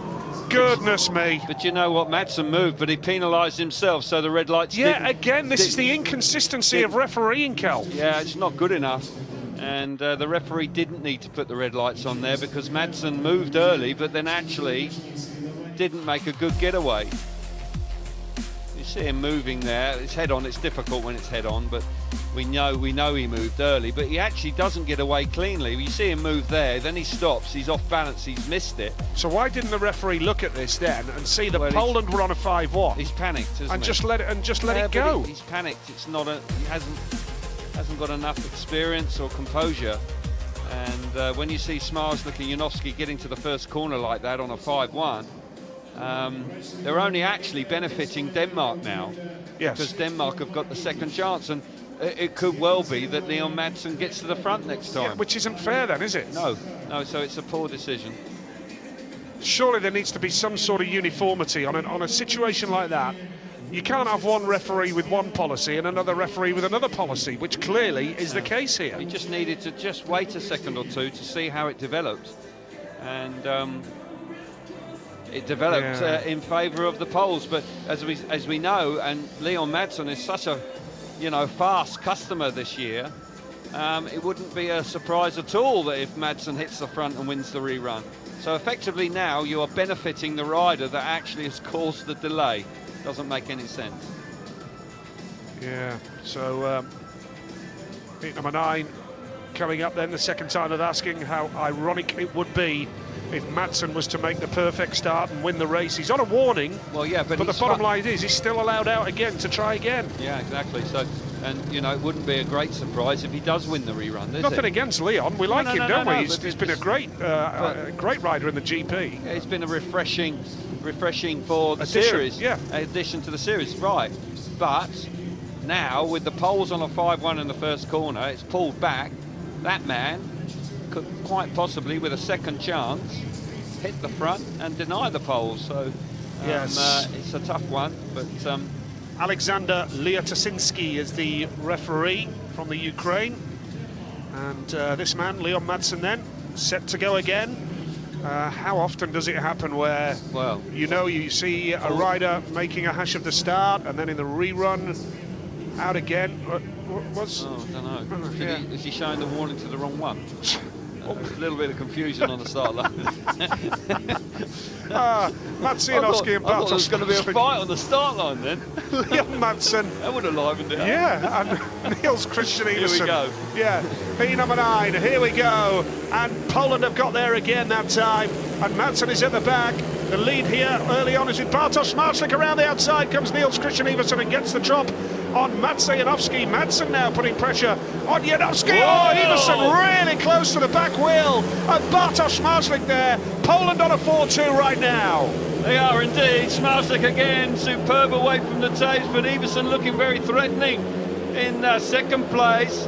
Iversen, who hasn't scored a point up until this point, is really getting himself well and truly involved here. Janowski amongst the points as well. Madsen missing out. It's almost a carbon copy of the initial stagings of the race, in truth, the way it worked out. Marslik in front, looking good for Poland here. Can't rule out Madsen. Madsen coming up the inside, looking very threatening for third place. Madsen coming through on Janowski. Can Janowski respond? No, he can't. Madsen, what a move from him. Yeah, great move from Leon Madsen, and Janowski now trying the outside run, but it's going to be 3 rides and no points for Matsianovsky in a world final. Who would have thought that? And there's a bit of pressure on Poland now to get their act together here, because Russia are riding beautifully, Australia are on it, Sweden are on it, and the Poles all of a sudden are a one-man team. Yeah. And they have to put that right. When will Maxim Drabik get the nod from Marek Cieślak for the Poles? That was a terrific ride, though, from Bartosz Marslik to hold off the challenge of Niels Christian Iversen in second. Leon Madsen past Janowski into third place there, and that is a 3-all on that occasion. Wow. And it means now that Denmark move on to 8, Poland, they move on to 10 points now, and a drift of the leaders. Yeah, well, they're not out of it. It's a long way to go, but there will be concerns from Janowski, of course. He hasn't been amongst the points at all so far, and he's a multiple Grand Prix winner and has replaced Dudek in the team, and it has not gone well for him so far. We see it again. Smarslik away from gate 3 makes a super start. Iversen coming from gate 4 gets the better of Janowski round the outside at the early part of the race. And then all credit again to Leon Madsen, who doesn't make a good start, but shows great tenacity and speed again. That's the closeness early on, where it very nearly, with Iversen very nearly running in the back of Smarslik. But we need to see the overtake from Leon Madsen, because Madsen now getting the better of Janowski. This is absolutely vital, with Denmark then coming through to limit the damage that potentially was going to be dished out by the Poles. But for that man Smarslik, he's having a good evening so far. He just needs some help from his teammate. Yes, and Great Britain are in this race again, and Robert Lambert replaces Craig Cook. And Gleb Chugunov is out here now. Chugunov he's in this one for Laguta. So 2 reserves, the under-21 boys coming in here. Emil Sayfutdinov and Gleb Chugunov against Robert Lambert and Chris Harris, still waiting for some definitive information from the Craig Cook camp, although it does appear that he has got his wrist strapped up quite heavily here. maybe no major surprise if we don't see him again tonight. No. As a precaution, maybe to just see how it settles down overnight to see if the boys can get any laps out of him tomorrow. Yeah, not ideal. Here we go. Heat 10 it is. That's Chris Harris off the outside gate. And Lambert is there with a decent start, but charging hard now around the outside. Chris Harris is there. This would be some result for Great Britain. Lambert looks over his shoulder. Chris Harris rousing around the outside now. And Emilь Sayfutdinov is being led by Lambert, but for how much longer on the inside he comes? Oh, brilliant move from Sayfutdinov. Harris gets out of shape. That allows the door to be opened for Sayfutdinov. What a ride from the Russian rocket to charge from third to first in one move. Gleb Chugunov is not out of it as well. Lambert under pressure, big pressure from the under-21 rider from Russia. Smashing race here, we see it down the back straight. Chugunov up the inside, he's pushing hard, he's gone through. Superb move from the youngster. Yeah, that was a terrific move from Chugunov. We remind you, Robert Lambert riding in some discomfort here tonight now after his crash early on. It's a battered and bruised Great Britain Speedway team tonight. They were on a 5-1, but Sayfutdinov swooped brilliantly. What a ride. Chris Harris in second place there for the Great Britain boys. And third was Gleb Chugunov. And, well, I just wonder how much Lambert has got left in the tank after that crash. It's got to be a concern. Got to be a concern. Because it was such a heavy fall for Robert. And they've got to do it all again tomorrow as well, of course. What a ride from Emilь Sayfutdinov. He wins the race. Chris Harris second, Chugunov third. That was a good ride from him against Robert Lambert. Give him credit. And it's a 4-point return for Russia, who go on to 11 points now. Reminder, nothing will be decided tonight. Nothing tonight. This is just the first leg, if you like. 21 heats tonight, and then 21 heats tomorrow to decide the finalists. Unbeaten so far. And it didn't look like it was going to be that way, because initially Robert Lambert and Chris Harris make a superb effort here. Lambert in particular from gate 2 really does make a smart getaway, clamps that inside line, no way for Chugunov to come through there. Harris has joined him in the first corner, but I tell you what, Sayfutdinov just rounds them up beautifully here. This is such a classy move from him. The Great Britain boys are having a good look at each other there, but Sayfutdinov with so much extra speed comes roaring up the inside here. Brave move from this, a rider quite clearly full of confidence. Then Chugunov does something similar with Lambert. Lambert obviously feeling the effects of that heavy fall earlier on in the evening, and for Chugunov in his opening ride to burst through and pick up that vital third place when his team captain out in front is winning races for fun. The Russians mean business, and that was a superb effort from both of them. What if Lambert wakes up in the morning and can't ride? Cook can't ride. I think the only options Great Britain have got really are either A, Alan Rossiter comes out of retirement and rides for Great Britain, or maybe Mitchell Davey, who's Craig Cook's mechanic. If he's got a British passport, maybe Mitchell Davey could have a go. I jest, of course. You've got to make light work of it, because it's a dreadful situation for the British boys to be in after the opening ride of a world final. So unfortunate, so unlucky. It's Lindgren and Young up against Riss and Hülkenberg here. It's Sweden in red and blue, Germany in white and yellow, and again a little bit of movement at the start. Unbelievable, these starts tonight. And drifting wide around the outside. Kai Hülkenberg's looking really quick now tonight. Riss is at the back. It's Freddie Lindgren in second place for Sweden, with Peter de Jong third. And the man at the back is Eric Riss. But Kai Hülkenberg has come alive after his unfortunate situation in the opening ride where he was excluded. He's looking super quick here, isn't he? Yeah, he had to put it down as well with that incident with the two British boys as well. So he has had quite an exciting night. He's had a win already, and then he was tailed off last time, but he's responded superbly well here, getting the better of the fancied Swedes. England back in second place. This time Eric Riss has tailed off. Kai Hülkenberg, once he hits the front, he's showing great determination, and it goes into the last lap, guaranteed the 3 points. Sweden also will get 3 from a second and third. They can actually be very important. I won't go into the details quite now about that. We'll worry about that tomorrow. We will indeed, but super ride from Hülkenberg here. Kai Hülkenberg taking the checkered flag, a good ride from him, with Lindgren second and Peter de Jong third. As you say, Kel, the bonus point for finishing behind a teammate could come into play tomorrow, but we'll explain that more tomorrow afternoon if it really gets that close between nations in terms of qualifying for either the final or the race-off, which is the Heat 22 tomorrow. It's 3 points to Sweden with Lindgren and Young, and 3 points to Germany. Kai Hülkenberg riding superbly. Very good. And Eric Riss at the back on that occasion. This is what it means overall now. Look at Germany. Australia 12, Germany 11, but the others have a race in hand on them. Yeah. Russia on 11. So it's taking shape nicely now, and as we expected, Russia right up there, and Australia riding nicely as well, Kel. Yeah, Australia doing nicely. Germany actually defying the odds here. They were reckoned to be the weakest team on show. But on the evidence of their first 4 outings, they're doing quite nicely indeed. They'll be pleased with that. Smashing ride from Hülkenberg here. Gets the better of the opposition, and Sweden are a stern test, and he's well and truly up to the task. And he comes roaring around the outside nicely.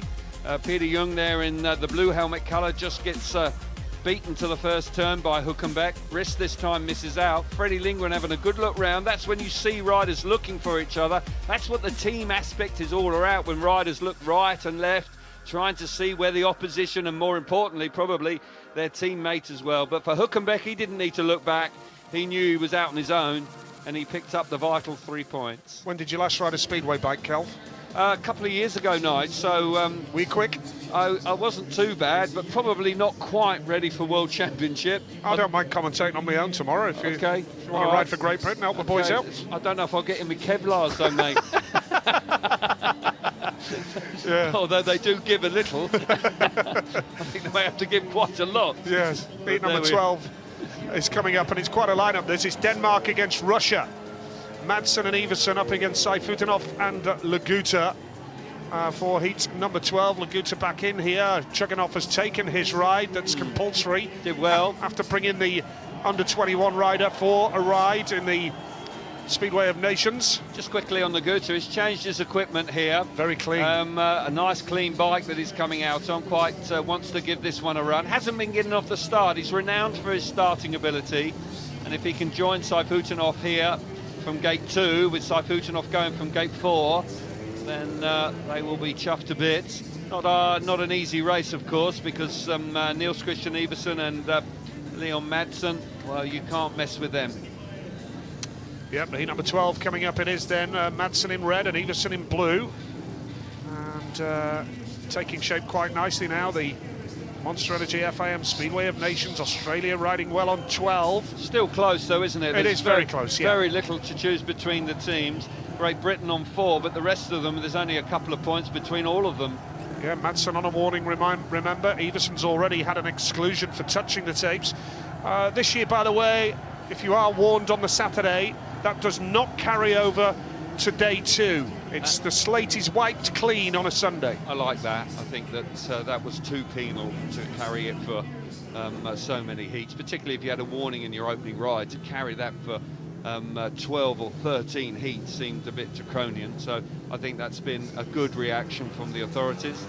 This man on the inside, Leon Madsen, looks like he may have changed his equipment as well here, so riders just experimenting with their bikes a little bit. Track conditions changing here in the evening. Emil Sayfutdinov unbeaten, the man off the outside in white, 3 wides, 3 wins. Now it's been untidy at the start tonight. Let's see what happens here. The tapes just seem to go up a little bit quicker there, and Madsen's made a good one, but what about the Russians? Laguta's got the drop on him, and now Sayfutdinov looks over his shoulder, and once again a bit of team riding starting to perhaps come into play as Iversen goes wide. Oh, Iversen's thrown from the bike as Madsen comes through. The race is going to have to be stopped. Well, he near enough turned that motorbike inside out there and got it all wrong, and then the footrest dug in and threw him off the bike. Keep our fingers crossed that Niels is okay. Had that shoulder injury that really curtailed his level of performance last year. Really did very well in actual fact to qualify for the Grand Prix. Struggled, he had a tough time, has been fit this year. Russia looking good there, they were looking very good, but Iversen's in a lot of discomfort there. He's fallen awkwardly. Yes, it's round the outside. We're going to see it again here. Yeah. You've got Iversen coming in really hot on the inside, then the back tire lets go. He hindsights there and gets thrown over the handlebars. Madsen very nearly running in the side of Laguta. But you just watch Iversen here. He's like a rag doll over the front of that bike. That's a tough one. And also the bike also slams him into the track as well. Fingers crossed for Iversen. Look at the front wheel. That has seen better days. Just a little bit. Well, let's hope that Niels is going to be okay. One of the sport's nice guys, of course. The under-21 rider for Denmark, if Fredrik we Jakobsen. can't see Niels again tonight, it's Fredrik Jakobsen. Let's hope that Niels is going to be up and about very soon, but it was a he looked like real he was nasty hurting. crash. Yeah, he looked like he was hurting, and there's Jakobsen just gone over to see his teammate, and that loose sort of powdery surface on the outside there just catching Iversen out, and the back tyre just literally rolling over it almost like on marbles, and that's why the back wheel just let go, and he was on his own. He'll be excluded for that, just to add insult to injury for Niels, who hasn't just had paying the price for trying to race there, really, yeah, wasn't he? he was. He just came in on the outside, but we can see that material there, very fine powdery material, and quite clearly he was hoping for some more purchase in it, and he didn't get it, and you saw the bike coming round on him. And then for him to be then all hooked up with the front of the bike, handlebars, clutch levers, footrests, not very comfortable when you hit the ground. Not at all. 11 races gone, 10 to go on day one of the Monster Energy FIM Speedway of Nations. Russia, the reigning champions, and we are seeing Niels walking away, but he looks a little bit battered and bruised, which is understandable, but it's good that he's up. When he saw the initial reaction, the way he was rolling around on the floor, Kelvin, it's always good when you can send the ambulance away, isn't it? Very much so, Nige, and he's a tough lad and super fit, and we keep our fingers crossed that he will be able to take more rides. He's got speed here, Kel. Yeah, you see, he's coming on the outside of Laguta. He's got a lot of grip initially, and then the back tyre just lets go, and that's such an awkward feeling. It then literally digs in with the footrest on the outside. See, the right-hand footrest is close to the ground. You watch it now, it'll dig in there and pivot him over the handlebars. Ouch. And that's why he's fallen very awkwardly. But he's come in on the outside. He's got lots of grip now. The bike's pulling hard. As you can see, he's gone back on the bike. Now, the back tyre lets go on him. He pirouettes around. It high sides, digs the footrest in. You're then... he's knocked about. I tell you what, he's done well to walk back. Well, he's had shoulder injuries, he's had knee injuries in recent years. He's feeling the effects. And I think the lad on the right there, we might well be seeing a bit of him in the not too distant well, we've yet future. to see him anyway. Hans has got to put him in for one, and it wouldn't be a major surprise if we see him in for more, would it? Laguta just making sure he's okay. A lot of respect between the lads. You know, this is a tough game, Speedway, and they all appreciate it because everybody goes through the wards at one point. You're very fortunate if you get away injury-free in this game. There's going to be a few walking wounded tomorrow morning, Kelv. Very much so. Or limping wounded, I should say. Yes. And this is another issue, really. We're so far away that, you know, you have your three riders, and if there's problems on day one and teams are depleted on day two, it's not ideal, and it can have a serious effect on the tournament. Yep, and you're going to be then heavily reliant on your under-21 rider, and there's a vast difference in levels at the under-21 level, of course. Niels Christian Iversen is a better rider than Freddie Jakobsen. That's not to say that that may change in the future, but right now that is the case. Opportunity here for Russia, of course. Leon Madsen is going to have to try and keep the damage limitation. If Madsen could actually win this race, that would be quite a dramatic turnaround in fortunes. Yes. You must forgive us, we're losing concentration because one of our Russian colleagues in the outside broadcast truck is just got quite excited in speaking the truck. quite loudly. Yeah, he is indeed, but for that man good job now, we don't understand a word of it, yeah, Cal. Absolutely right. I'm not sure it's all pleasant, but no, there we are. Not by the tone of his voice. No, it was quite forthright. But, is he shouting at us? I hope not. But Leon Madsen, this is an opportunity for him to make himself a bit of a hero here. Yeah, it is. He's on a warning. And then we have the Russian duo of Emilь Sayfutdinov in white and Артём Лагута in yellow. So we're up to heat number 12 here, but every point vital, remember. And every point dropped can cost you in the final reckoning tomorrow. Yeah. When the top scorers after 42 races, straight through to the final, and then the second and third place teams race off to reach the final. Your point is very relevant, because when you reflect on what Poland did last year, they got off to a poor start, turned their fortunes around on Sunday, but if they'd ridden like they rode on Saturday, then they could well have been world champions. Big opportunity here in the restaging. Russian got to take advantage. Yes, Sayfutdinov off the outside gate. Can he make that start? The man in Madsen. red, Leon Madsen, has made a beauty for Denmark. Now Sayfutdinov is going to try the outside run. Madsen loses control of the bike momentarily there. It's Leon Madsen of Denmark with the advantage. This is the best they can get at 3-all, because he's the only Danish rider in the race. Sayfutdinov second, and it's Артём Лагута in third place right now. Sayfutdinov's got the pace, and he'll push.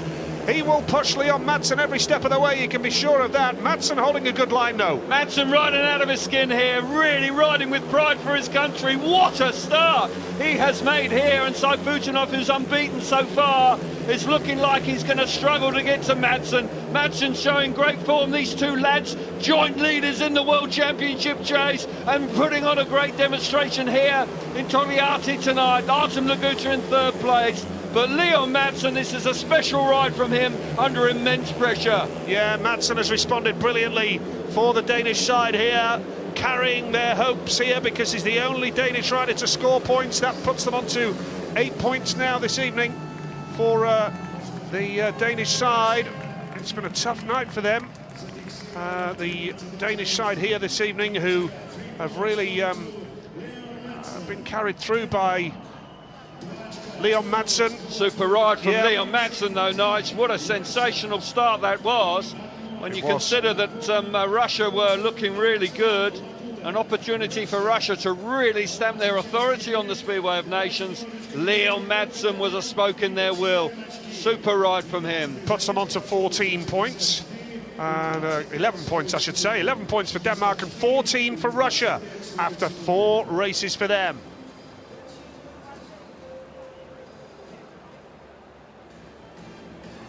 Well, it's all happening tonight, that's for sure. It's a little awkward out there. You've got to feel for Iversen, and I'm not sure how much more we're going to see of him, but Leon Madsen there, crikey, what a ride from him. He'll be very pleased with that. Up against the favourites, Emil Sayfutdinov unbeaten. He comes roaring out of gate number 3 and rides an absolute super ride.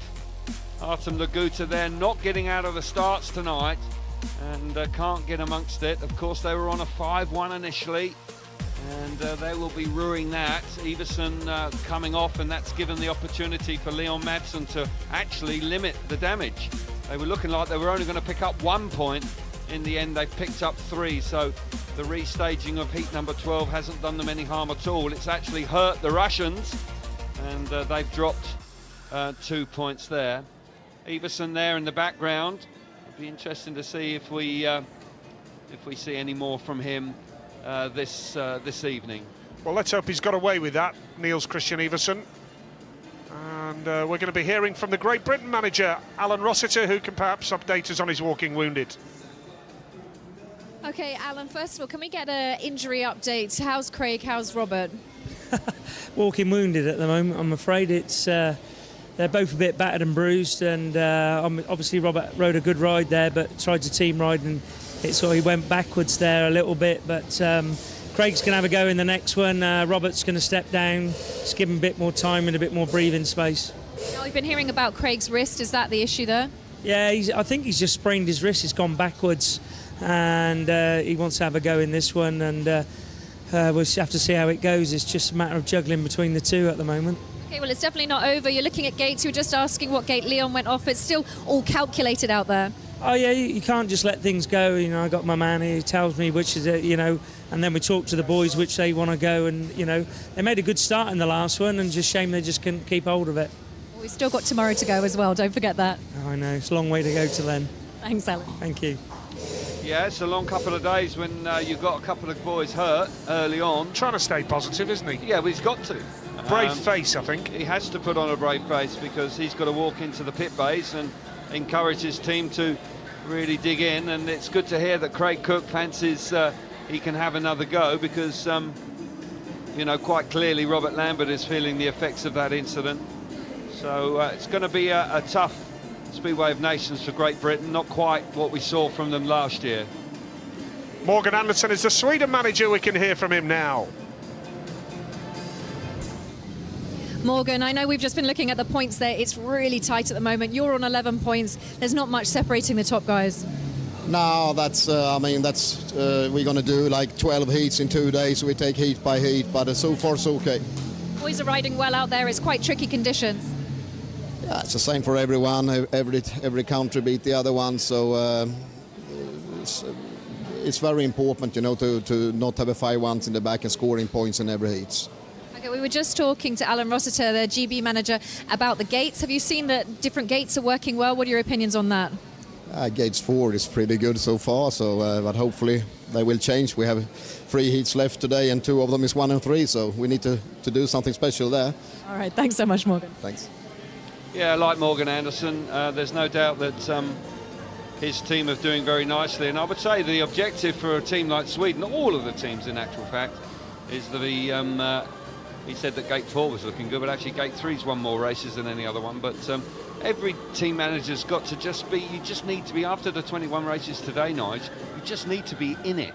You know, you don't want to be adrift. If you're just a couple of points behind the leaders, then there's everything to race for tomorrow. So Sweden have done themselves, they're doing a good job so far. Yes, and so have Australia as well. I think that's been a good job so far from them. We are in Togliatti, of course, and actually it's a private military collection here in Togliatti. It's actually the largest collection of military in the whole of Russia. Submarine you can see there. And we're up to heat number 13 with the tractors just making their way off the track now, and we have 9 races still to go here tonight in the first day of the Monster Energy FIM Speedway of Nations finals. So 1 day down today, and then we have another 21 races tomorrow, remember. Russia have 14 points. They lead the way at the moment. And Emilь Sayfutdinov, magnificent. Australia are on 12, Germany on 11, and Denmark also on 11, Sweden on 11 too. Then Poland are on 8 points, and Great Britain on 4 points so far. Poland's 8 points have been scored by Bartosz Marslik, all 8, because Maciej Janowski has failed to score from 3 rides, and they're already 6 points behind Russia, but they do have a race in hand. Nothing will be decided tonight, remember. It's all about tomorrow when we come back for day 2 of the World Pairs final, the Monster Energy FIM Speedway of Nations final. Mitchell Davey in the pits with Willie Cook, the father of Craig Cook, and good old Cookie's going to have a go here, Kel. I'm pleased to see that, and I'm sure Alan will be keeping a close eye on that as well, because that incident early on really has put them on the back foot. When you consider they're missing Woofenden anyway, no team really is going to cope. It's not easy to cope when you lose the best rider in the world, and so they're going to need to, you know, they need all their resources here. So it's encouraging to see Craig preparing himself to go out again. Track conditions are not ideal. It is a little bit patchy. Quite clearly, Craig got caught out by that in his opening ride. So we wait and see how competitive Craig can be. He'll be going out with Chris Harris in heat 14 up against the 2 Polish boys, so not an easy race. Good luck, Craig. Yeah, all the very best to you. But Janowski's struggling, Nige, so you've got to say that you know, they're not working. You know, Poland are actually not doing as well as everybody expected. They're 6 adrift of the leaders, exactly. But they do have a race in hand. Yeah, they do have a race in hand, but you would not expect them to only have 8 points at this stage, because effectively they've been a one-man team. They need a 5-1 fast. They do. I know it's only day 1, Kel, but they've got to stay in contention tonight, haven't they? It's a valid point, Nigel, because last year they started poorly. They got going on the second day, but the poor start on Saturday cost them in the end on Sunday evening, definitely.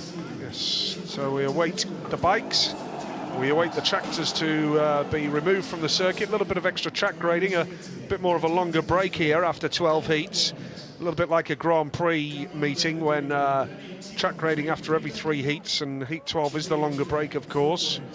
And yeah, Australia have done well so far. Very I think. well. Very good. I think they're inspired by Doyle. And of course, Jamin Lidsley coming in. That was a smashing ride from him against the Germans. They picked up a very useful 5-1. Max Frick here coming out again for his ride. So the Jamin Lidsley now has just been stood down. But that man, Jason Doyle, 2017 world champion. Well, so far he has ridden superbly well. We know how much he enjoys riding for Australia. And it's Sweden with Freddie Lindgren in the white helmet colour. And Peter Young goes in yellow. Sweden's under-21 rider is Philippe Hjelmund. And we haven't seen him yet. So be a question of when and not if, because Morgan Anderson has to make a move. So we're up to heat number 13 here. Day 1 of the Speedway of Nations World Final. And heat 13 is next.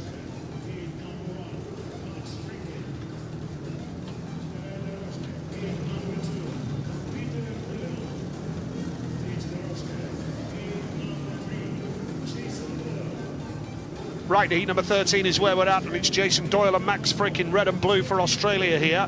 Freddie Lindgren in white and Peter Young in yellow for the Swedish side. Sweden have ridden quite nicely so far. So Australia on 12 though. This will be a good race. Doyle's been on it, ridden quite nicely so far. Jason Doyle for 8 points out of a possible 9 for Australia. Just 1 point between the two teams, and it's nip and tuck between these two. They weren't fancied to be in the top 3, but they're riding very nicely indeed, and they've got top quality in both sides. Doyle is riding well. Freddie Lindgren doing a good job. Peter Young has forged a good partnership with Lindgren. Antonio Limbach has been stood down and Peter Young has come in to replace him. So this is an interesting heat here. Yes, here we go. Oh, movement to the start again. Well, Jason Doyle very keen there. And he'll be warned for that. I hope he hasn't touched the tapes. Don't think he has, but it was very, very close. Very close. Well, it's happening a lot tonight, Kelv. It's nervy time, and I think track conditions, the fact that it's difficult to overtake, is putting a lot of pressure on the lads at the start.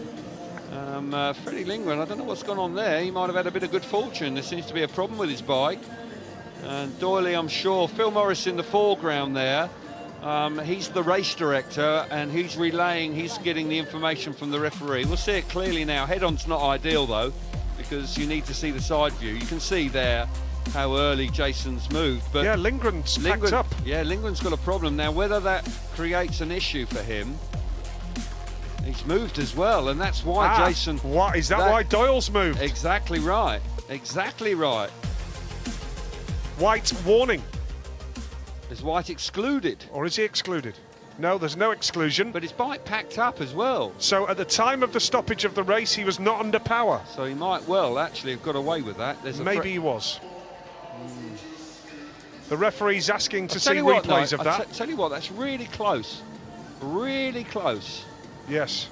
Because Freddie Lindgren's bike packed up as soon as he dropped the clutch. And he dropped the clutch early, and that caused Jason Doyle to move. The key factor here is, was he still under power? When the red light came on.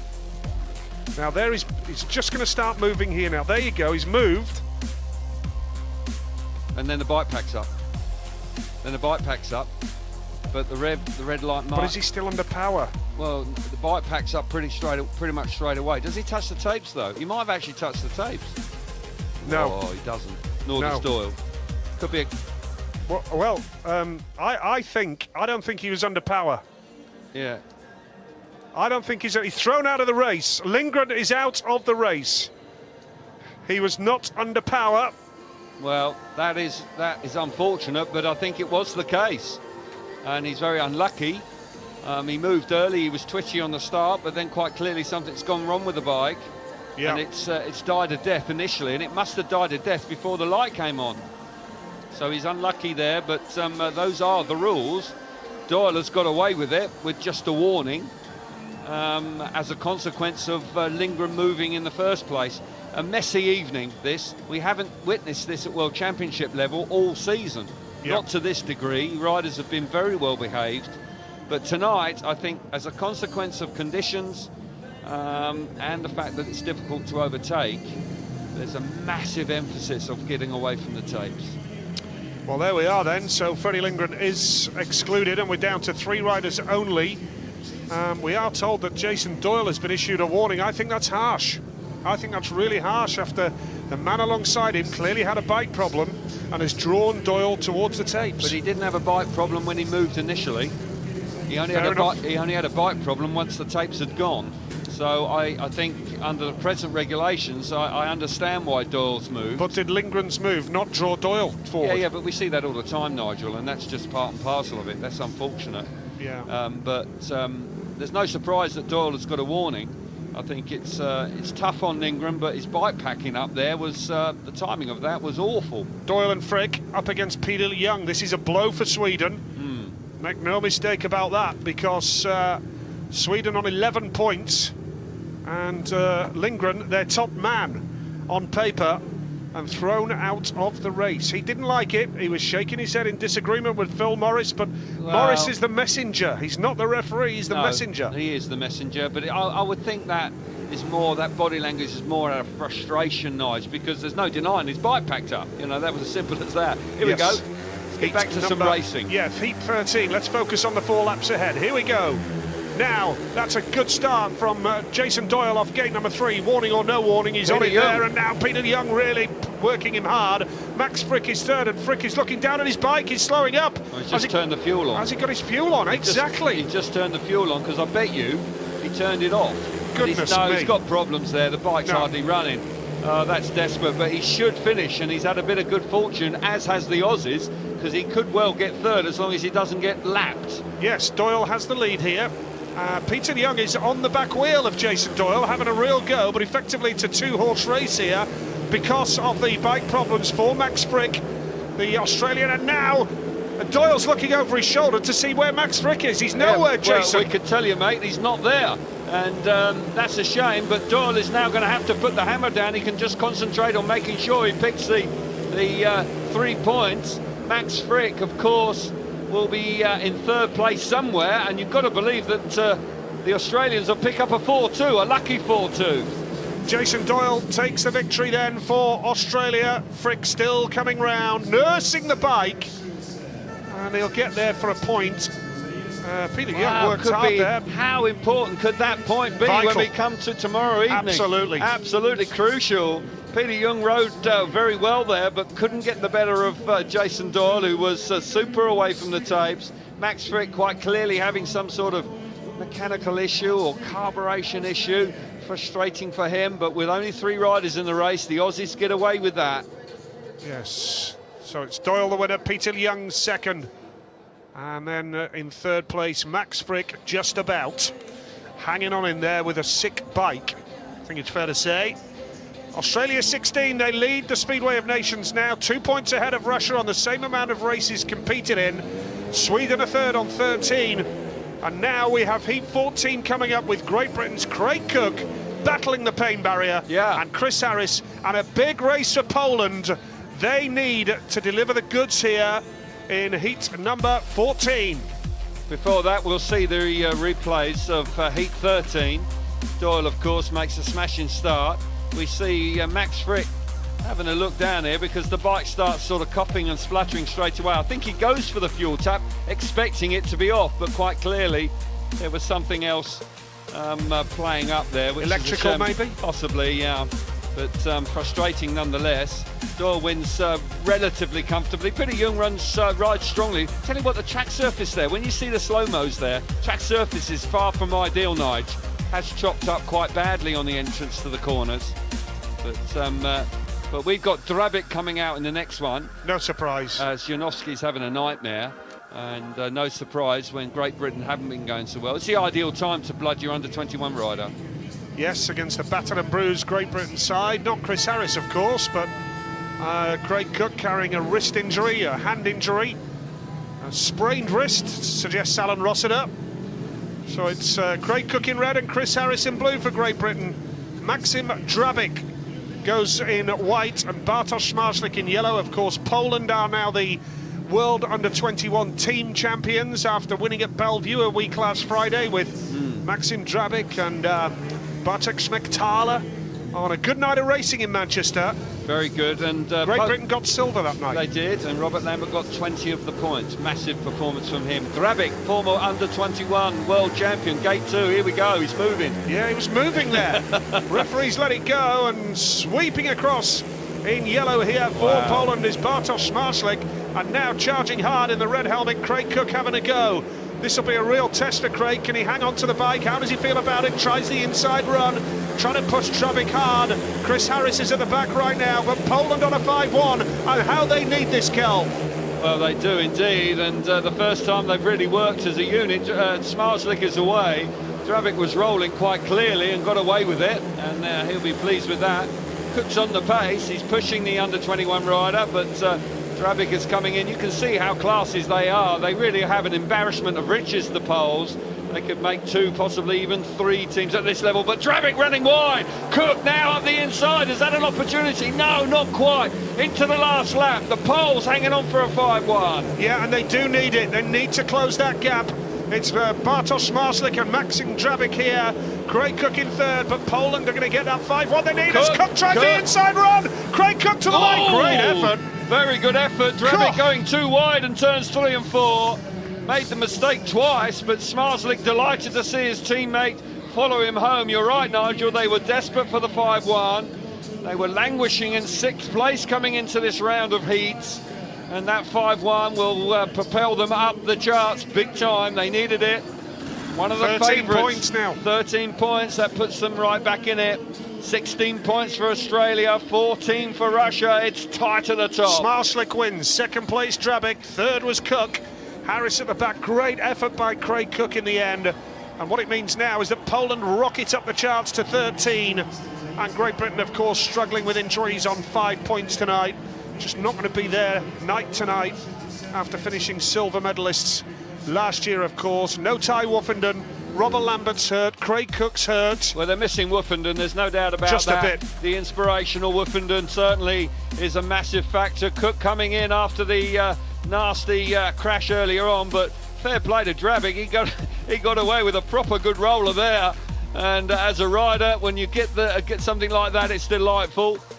We see Smarslik on the outside. Cook has pace, there's no doubt about that, and Drabik actually makes a couple of mistakes here halfway through the race by running too wide, and that nearly allows Cook. I fancy if Cook had been a little bit more confident, probably feeling 100%, he might well have been able to take advantage of Drabik running wide there.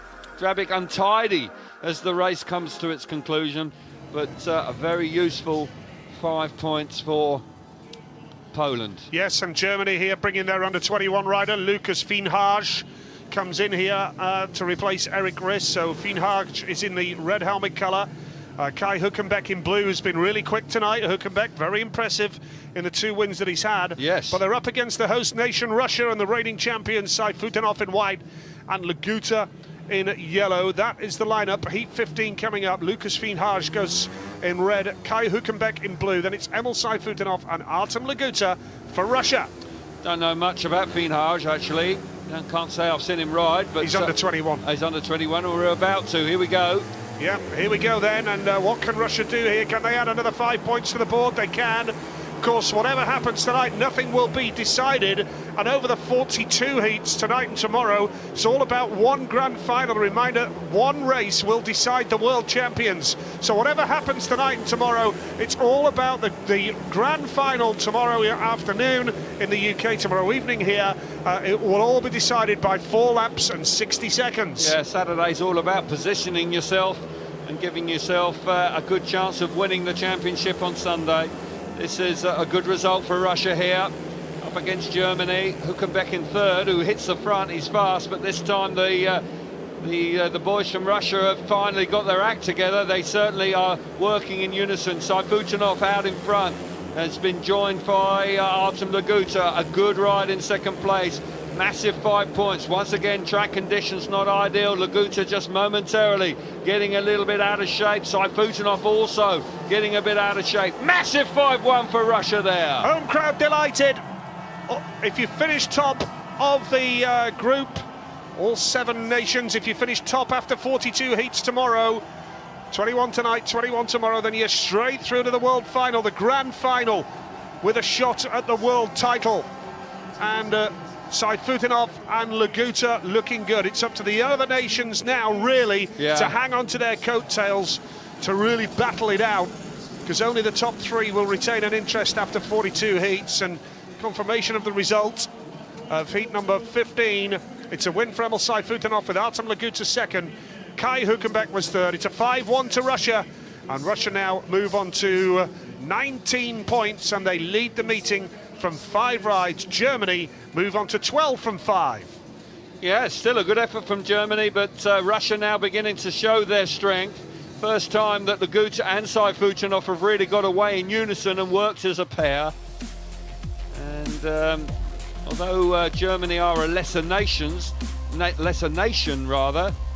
Hülkenberg, if he's hit the front, has been very impressive, but he doesn't this time, and it's a relatively straightforward 5-1 here for the Russians, and they'll be pleased to bank that and move on to 19 points, albeit they have had more races than the other teams. And they look good together, these two boys. Genuine class, of course. Both are well-established Grand Prix riders, and Sayfutdinov leading the World Championship and winning his first Grand Prix for 6 years, just a few short weeks ago. So Sayfutdinov and Лагуta looking like poetry in motion in the last heat. Well, that's why you had to make them favourites for the tournament, because they're on home shale, they know what they're doing, and they're world-class riders, both of them. Absolutely. They've got a good under-21 rider, they're in their own backyard. That's why you could only really make Russia clear favourites. You only have to look at the bookies, mate. They make them favourites. So, exactly. It's certainly proving to be so, but there's a long way to go. Freddie Lindgren is out here now looking to take out his frustrations after his exclusion. Peter Young is in blue. Confirmation here that it's Fredrik Jakobsen, the under-21 rider for Denmark, replacing Niels Christian Iversen. So it's Madsen in white and Fredrik Jakobsen goes in yellow. Fredrik, the son of the former rider Jan Jakobsen. Now it's a good start for Madsen, and Jakobsen's there, but switching up the inside. Here comes Lindgren for Sweden, closes the door. Now Madsen down the back straight, switches up the inside, and Jakobsen's there as well. Good speedway from the Danes here. Oh, goodness me. God, the Swedes nearly wipe each other out there. Unbelievable in the bottom corner. Super first corner from Denmark. Leo Madsen and Fredrik Jakobsen in particular taking advantage of the Swedes running wide. Drama at the back for Sweden. Certainly they got big problems. They're not amongst the points here. Lindgren's packed up. Lindgren's out of it. Peter Young really riding hard in third place. Can he get the better of Jakobsen now down the inside? Not quite. Tight going into turn 3. Madsen once again doing super work out in front. Peter Young looking for a way through. Madsen needs to look over his shoulder, and he does now. Will he slow down to try and shepherd Jakobsen through? Because Young's all over the youngster. Here comes Young around the outside. Is Young going to do him? Nice move by Jakobsen. Young up the inside Not to the quite. line. I think Jakobsen just held on. What a result for Denmark that is. Tremendous. Massive 5-1. Brilliant move in the first corner. Certainly Leo Madsen again going great guns here in the Speedway of Nations on Saturday. His form, his top form continues, and reproducing stunning rides time and time again. The man really is inspirational form this season, and Fredrik Jakobsen, smashing ride from him. Gotta say, after that I fancy we might see more of him. 12 points for Leon Madsen, 2 for Fredrik Jakobsen, so a 5-1. Madsen the winner, Jakobsen second, under serious pressure from Peter Young. And these are the standings with 5 races remaining of day 1 of the World Final. Russia on 19, and then we have Denmark and Australia on 16 points apiece.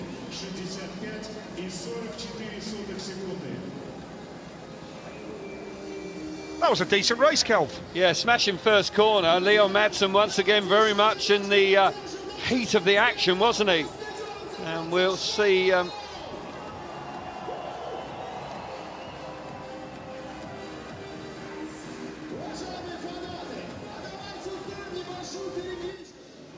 Emil, 19 points and counting. You are definitely pleasing the fans tonight. It must be nice to hear. Yeah, it's a really tough meeting, because track is a little bit bumpy and we have like ruts, and sometimes if you're going, we don't see these ruts. But you need to be stronger, and we just we skip, and it's still it's far away. So just keep our points, and we're leading now, and hopefully we keep that, and yeah. So we'll see. All right, thanks, Emil. Thank you. Well, I think that's a good attitude to have. They're not getting ahead of themselves. They're leading at this stage, but track's not easy, and they're taking it race by race. So good attitude. Fair play to him. Very sensible. Yeah, a very mature attitude. We see this first corner again, Nigel. I'll tell you, there's a few fireworks here.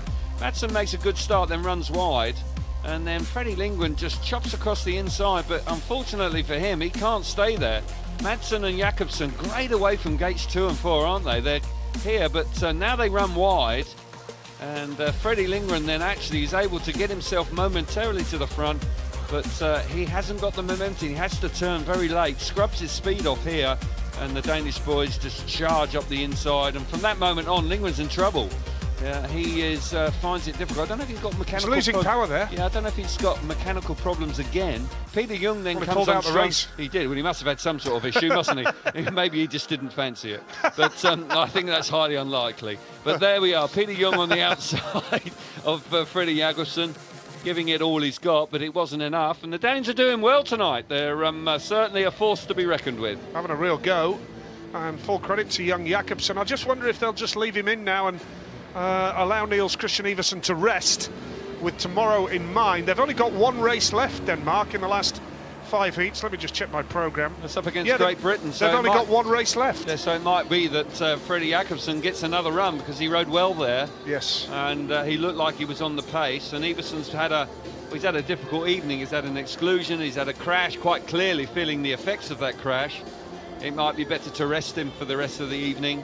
They're well and truly in it, aren't they? They've got a whole hatful of points. Denmark are on 17 championship points, so they're doing well. They're only 2 points behind the leaders, Russia, so they've done a very good job.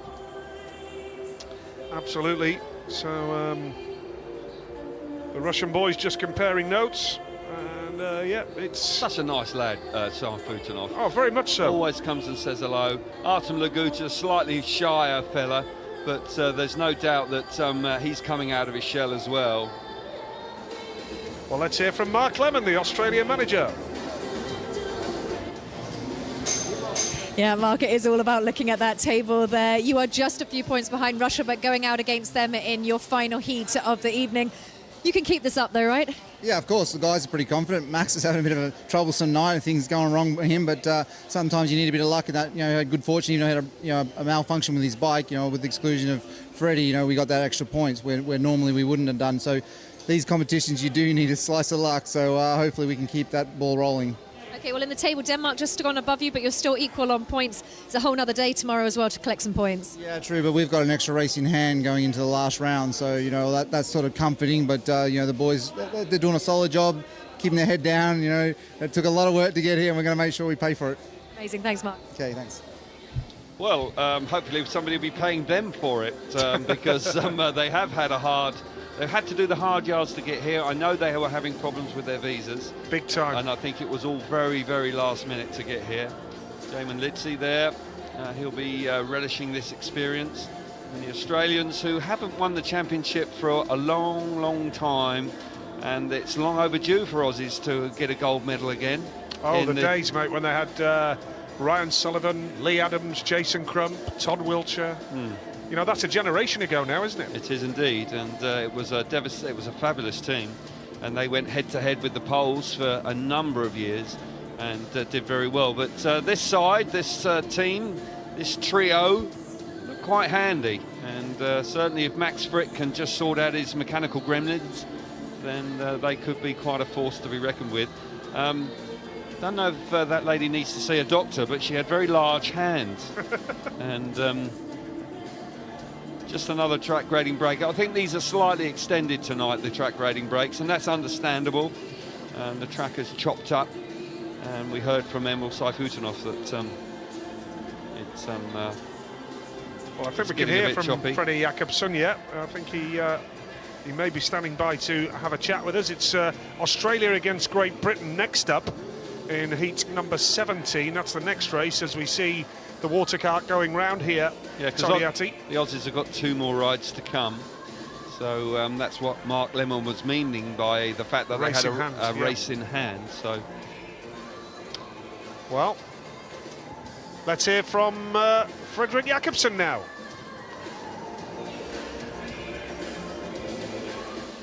Well, Freddie, it's been a tough night for Denmark, but you certainly collected lots of good points. You just went out as the under-21 reserve rider and came back with a 5-1.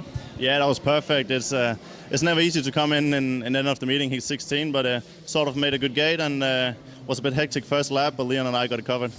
What did you make of the atmosphere out there? The crowds are really busy, aren't they? Yeah, they're loud for sure. I enjoyed it full time and yeah, just keep on going now and see so as we can collect as many points as possible for tomorrow. Okay, and just a bit of an update. We saw Niels just limping back. He's all right? Yeah, he's good. He just got hurt his leg, but now it's nothing too bad, and he'll be right for tomorrow. All right, thanks so much. Thank you. well, that's good good news. news. Yeah, exactly. Yeah. And snap. Good to hear that. Well, that man there, Janowski, what a night for him. The Poles are hanging in there, but that looks doom and gloom in that pit corner, that's for sure, because Magic Janowski, two things about him. He's having a poor evening, quite clearly, but he replaced Patrick Dudek, Who's in the crowd tonight? who is there. His equipment is there. Yes. And the fact of the matter is, Patrick Dudek is joint leader of the World Championship. So what a big call from the management. Yes, Dudek is here in Togliatti. He's been watching from the stands. He's been with the team in the pits. He has. And He's been encouraging them and trying to do a good job for the team. right, and the fact is that I think has weighed heavy on Janowski by the level of performance. They quite clearly haven't got the bike set up right. Great Britain now coming out. Craig Cook is preparing himself, and that's good to see that that wrist injury is not holding him back.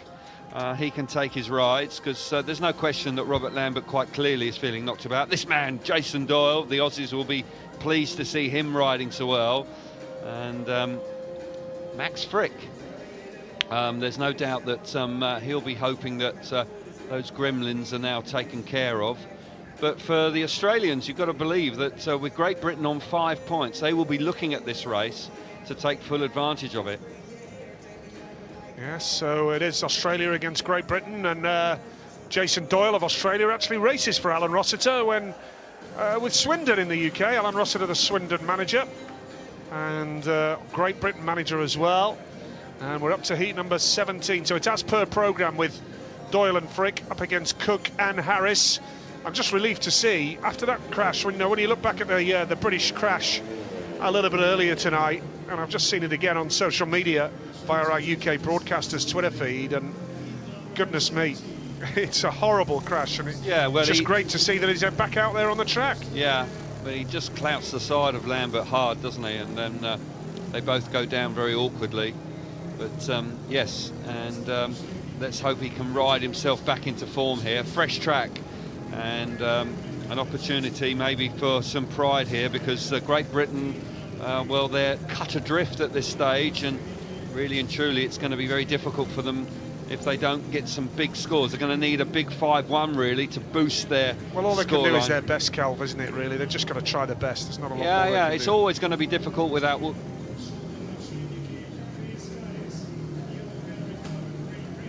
Here we go with heat 17 then. So it's Jason Doyle and Max Frick, red and blue, and then it's Craig Cook and Chris Harris for Great Britain in heat number 17. All the British boys can do is give their best here.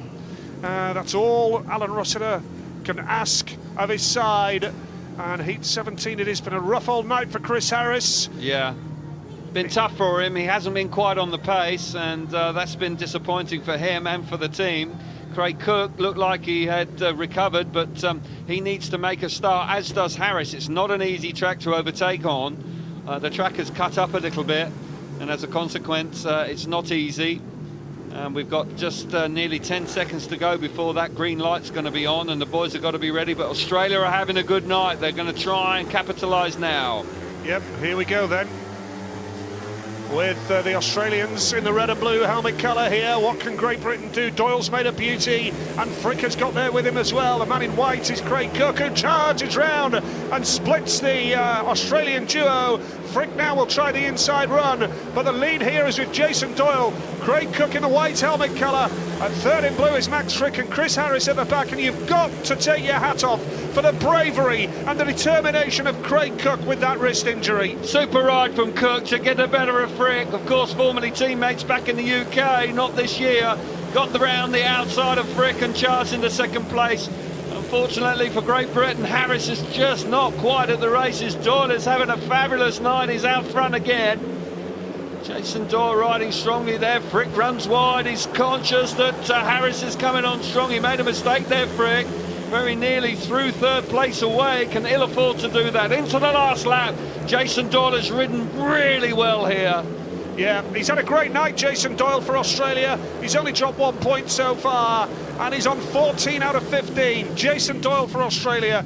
Craig Cook second for Great Britain, and as we say, massive respect for Craig Cook after his crash earlier, which really was awful to see.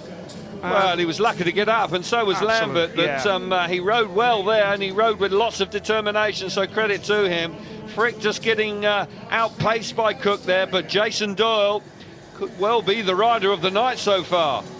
Yeah, and Craig Cook second place behind Doyley there, with Max Frick third and Chris Harris at the back, so it's a 4-2 to Australia, and Australia now move on to 20 points, and they have another ride, by the way, in Heat 20 against Russia with Sayfutdinov and effectively Лагута. they lead the World Championship right now, Nigel, because all the other teams around them have ridden 5 times, so yes, all the very best. What a night this man is happening. He's leading his team brilliantly so far this evening. Very sharp away from the tapes. Again, gate 3 works a treat for Jason Doyle. Gets the better of the opposition. Frick's there, but this is a good effort from Craig Cook. Gets that nice sweep from the outside. He's on gate 4, white helmet colour. Now, as they come out of the turn 2 on this opening lap, it just works for him. He gets a little bit more momentum with Frick trapped on the inside, and Cook hustles that bike to get the better of his former teammate and hangs on to second place. Frick then actually very nearly throws third place away later in the race, and Harris nearly got into third, but not quite. But for Jason Doyle, this man, well, he's riding supremely well this evening. He's making starts when it really matters. Yeah, he's leading Australia, and they are in contention for this world title. Make no mistake about that. It'll be interesting to see how they finish up tonight after 21 races. They do have one more to come against Russia. Do you think that if they win, do you think we'll go to Australia next year for the Speedway of Nations? That'd be quite a trip. Smashing, wouldn't it? Oh, yeah. I fancy that. Yeah. Anyway, Melbourne, Sydney, Perth, take your pick. Yeah, I'm not that fussy. The Gold Coast, yeah. There we go. Heat number 18. Yes. And we've got Drabic out again here, and Janovsky has stood down again. Yes, absolutely. Maxim Drabic, the under-21 rider, in for Matsy Janovsky. Then it's Bartosz Marslik, and then for Germany here, as per programme, Eric Riss and Kai Hülkenberg. I just wonder how Matsy Janovsky's troubles tonight may hamper Poland in the final reckoning. A reminder, this tournament all comes down to one race tomorrow to decide the world champions, and this is impressive from Drabic and Smarslik. Riding beautifully here with a little bit of pressure coming on from Kai Hülkenberg, who looks really quick. And he comes through beautifully. Yeah. Now can Drabic respond using the inside run for Poland? Here comes Drabic, but Hülkenberg has got speed. He has indeed. Smashing ride from Hülkenberg. Mistake by Drabic. Just got out of shape. And Hülkenberg once again showing the speed. When he won 2 races, he's actually catching Smarslik out in front. Eric Riss has tailed off at the back. And Drabic there now not being able to land a blow. Track condition, track just chopping up again. And it'll be interesting to see if they allow the riders to practice tomorrow morning. They may just focus on getting that surface absolutely bang on for tomorrow evening's meeting. But Smarslik in front, he's got this one. Yeah, this is a good ride from brilliant Bartosz Smarslik, and it's going to be an important 4 points for Poland. Hülkenberg proving to be the spoiler there for Germany. Couple of points for them, and Poland now with 4 points for them are on 17, so they're still 3 adrift of Australia. Yeah, it's not disastrous though. That's close enough.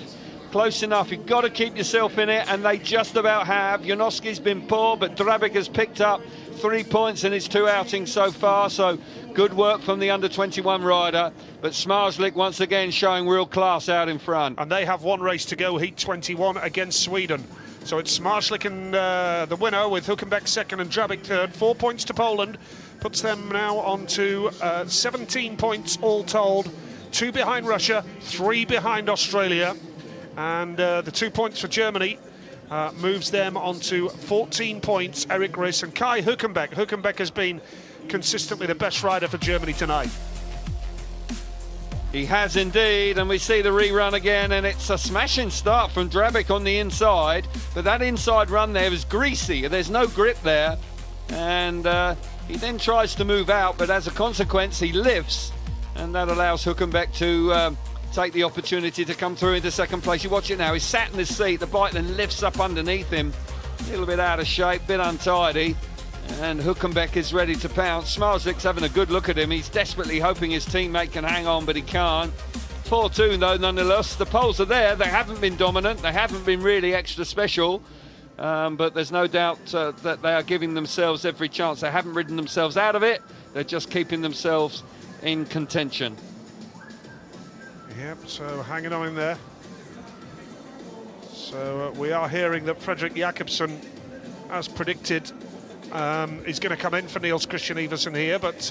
no surprise. Cook and Harris actually having to turn around quite quickly because they've got 2 races in 3 heats here. Yes. So the programme is not ideal for them. But Jakobsen rode very well, actually, with Leon Madsen. And for Leon Madsen and Jakobsen, well, an opportunity to finish with another heat advantage here and really put themselves in the frame for tomorrow. Yeah, Madsen and Jakobsen against Cook and Harris. It's all about just consolation and not credibility, because you can't knock Great Britain for effort. When you bear in mind, you know, no Ty Woffenden, who dropped 1 point in 2 days last year. Craig Cook's hurt with a wrist injury. Robert Lambert's got some discomfort in his neck. There's only Chris Harris who hasn't taken a knock. You know, they are badly depleted, but also, you know, aside from the injuries, the absence of Ty was always going to cost Great Britain, wasn't it? It was, and you know, a rider of that quality is not easily replaced, and at this moment he is irreplaceable. So yeah, they're just going to have to battle away and do their very best and see where it ends up at this moment in time. It's not looking great, but tomorrow is another day. Leon Madsen and Freddie Jakobsen out here, and they rode nicely together, and Madsen, I must say, has been once again the leading light for the Danish team. Of course, for so long we had Nicky Pedersen and Niels Christian Iversen leading the way for them. Michael Jepsen Jensen, another rider, Kenneth Bjerre, who's also in good form at the moment. In great form, isn't we he? saw him riding earlier this week in Great Britain, rode superbly well for the Bellevue Aces. So no, Madsen's the man, and joined here by Fredrik Jakobsen. And Harris and Cook, can they salvage some pride here in their last outing this evening? Yeah, Fredrik Jakobsen's a big lad. This lad isn't, it's Leon Madsen, but Fredrik Jakobsen is a really tall guy. I remember his dad, he had a brief spell with Cradley back in the 80s, and he was a big man on the Speedway bike. Jan Jakobsen as well. We see Leon Madsen on a warning, Fredrik Jakobsen, and then we have Craig Cook and Chris Harris, the Great Britain duo. This is heat number 19, and this will be Great Britain's final race of the night. They'll go back and probably have a long hot bath in the hotel and hope that they can rest their weary limbs and be back ready to have a go tomorrow. Yes, and hoping for better fortunes, no accidents where they clout into each other. That was a disastrous start for them. Leon Madsen and Fredrik Jakobsen, they'll be keen to try and finish with a 5-1 here and really put themselves in a strong position. Start Marshall keen for riders to get themselves lined up. This is not an easy track. This really isn't. It's a strange shape, a slightly awkward shape, and the surface itself has been difficult to cope with. But here we go. Yep, here we go. Heat number 19 underway First time of asking. Now, what can Britain do here? Because Harris is there, Cook is there, but Here charging hard up the inside in the blue helmet colour is Jakobsen, and Leon Madsen is the man at the back right now. But this is Craig Cook who leads the way. Now Madsen has come through to get the better of Harris into third place right now, but Harris is having a go again. Madsen, I don't know what's going on with him here. He's trading places with Harris, but certainly not as quick as he has been earlier on in the night. But what about Craig Cook, Kel? Oh, Madsen's losing his steel shoe. All right, that's not ideal, but he's through into second place. He's having to leg trail a bit there, but Madsen didn't make a very good getaway. Craig Cook, this is a smashing ride from him out in front. He'll be really pleased with that when he consider the nasty incident and crash he had before. Chris Harris is just not at the races tonight. Cook out in front, being chased hard by Fredrik Jakobsen. There's no question that Liam Madsen is being inconvenienced by the fact that he hasn't got a steel shoe, but for Cook, well, this is a really good ride from him. Hats off to Craig Cook. What an effort. Sprained his wrist. Awful crash earlier, and he's won a race in the world final. Well done, Craig Cook. Fantastic effort, and hopefully a smile on his face under that crash helmet, because he deserves it. He's a tough old boy, Craig Cook from Cumbria. Yeah, and they move on to double figures, Nige. They move on to 10, which is more respectable. But the sheer fact that he's won a race, that will settle him down and boost the confidence and should boost the whole camp. So stand down. You don't need to worry about riding for Great Britain tomorrow, mate. We're okay. Okay, appreciate that. I was getting a little nervous. Yeah, Fredrik Jakobsen second. Leon Madsen was third. And it's a 3-all on that occasion. So Australia 20, Denmark on 19, but they are finished for the evening. And Great Britain are also done for the night on 10 points. They are indeed, and Denmark have done very nicely tonight, and 19 points from 6 outings is a good effort. Craig Cook scored 7 from 3 completed rides. Yeah, that's a really good effort from him. He comes from the outside, and we see the first corner. This time Leon Madsen, this is out. Actually, Madsen loses his steel shoe right from the first corner there. It just hooks off, so he did really well to get amongst the points. Chris Harris quite clearly finding this level of speedway. Well, tonight it's just been beyond him. He hasn't been able to get himself. This is a better start from Harris, but just hasn't then had the speed to compete with the opposition. Freddie Jakobsen has ridden nicely as in under 21. He comes through, but Leon Madsen has the beating of Harris and comes through even without the steel shoe. He was able to come through for a 3-all, and Denmark have finished pretty strongly this evening. They've done their job. But for Great Britain, 10 points, well, they'll just look to build on that tomorrow. Yeah, so we're up to heat number 20, the penultimate race. Tell you what, this is a big clash. Oh, just a bit. This could be the final tomorrow. Yes, wouldn't be any major surprise if it was. As we see Russia, the host nation, with Артём Лагута and Emil Sayfutdinov. Sayfutdinov is in red, Лагута blue. Jason Doyle in white and Max Frick in yellow. A big lineup here with Russia on 19 points. And Australia on 20. Yeah, brilliant match-up. The two top teams on the evening. And there's no question that one of these teams is going to lead going into tomorrow night. Will it be Russia? Will it be Australia? Jason Doyle has only dropped 1 point so far from his 5 outings. He's had a great night. Sayfutdinov certainly riding well. Big race this. Yeah, what a lineup it is. Hopefully we'll see some good racing here. Heat number 20. And they're away from the start, first time of asking, and what a start from Sayfutdinov in the red helmet colour. Doyle's going to go and brush the air fence. He goes so close there, and the lead is with Emil Sayfutdinov. Frick is third right now, and the man at the back is Артём Лагута. This will do nicely for Australia, because this will keep them a point ahead of Russia. Doyle second, it's Max Frick third, and the leader is Emil Sayfutdinov in the form of his life. Sayfutdinov riding out of his skin once again, fabulous away from the tapes, really is in a class of his own so far this evening. Doyle, when you remember, he'd only been beaten by an opponent once tonight. Sayfutdinov flying out in front. Лагута got beaten up coming out of the first corner. Frick was really good, charged up the inside of the Russian and moved into third place. It's going to be a shared heat, this. It's going to mean that Australia will still lead the Speedway of Nations going into tomorrow night. But Sayfutdinov, wow, is he riding well? He is, absolutely. Emil Sayfutdinov riding quite beautifully, and that is a brilliant ride from Sayfutdinov onto 22 points for Russia, a point behind Australia on 23, and that is a terrific achievement for Australia to lead after the opening day of the World Final. Yeah, fair play to Australia. Not fancied to even get a medal by the bookies coming into tonight and to this weekend, but crikey, they have ridden superbly well. Even the under-21 rider, Lidzi, has done a good job. Only one outing. Frick has come through and a solid performance in third place, but Emil Sayfutinov, a class apart in that one. Yeah, fantastic from Emil. Wonderful speedway from him. And it means now that Australia have 23, Russia have 22, Denmark on 19. The top three have all finished for the evening now. Yeah, have, and they finished in style. Of course, they would have wanted a little more out of the last race.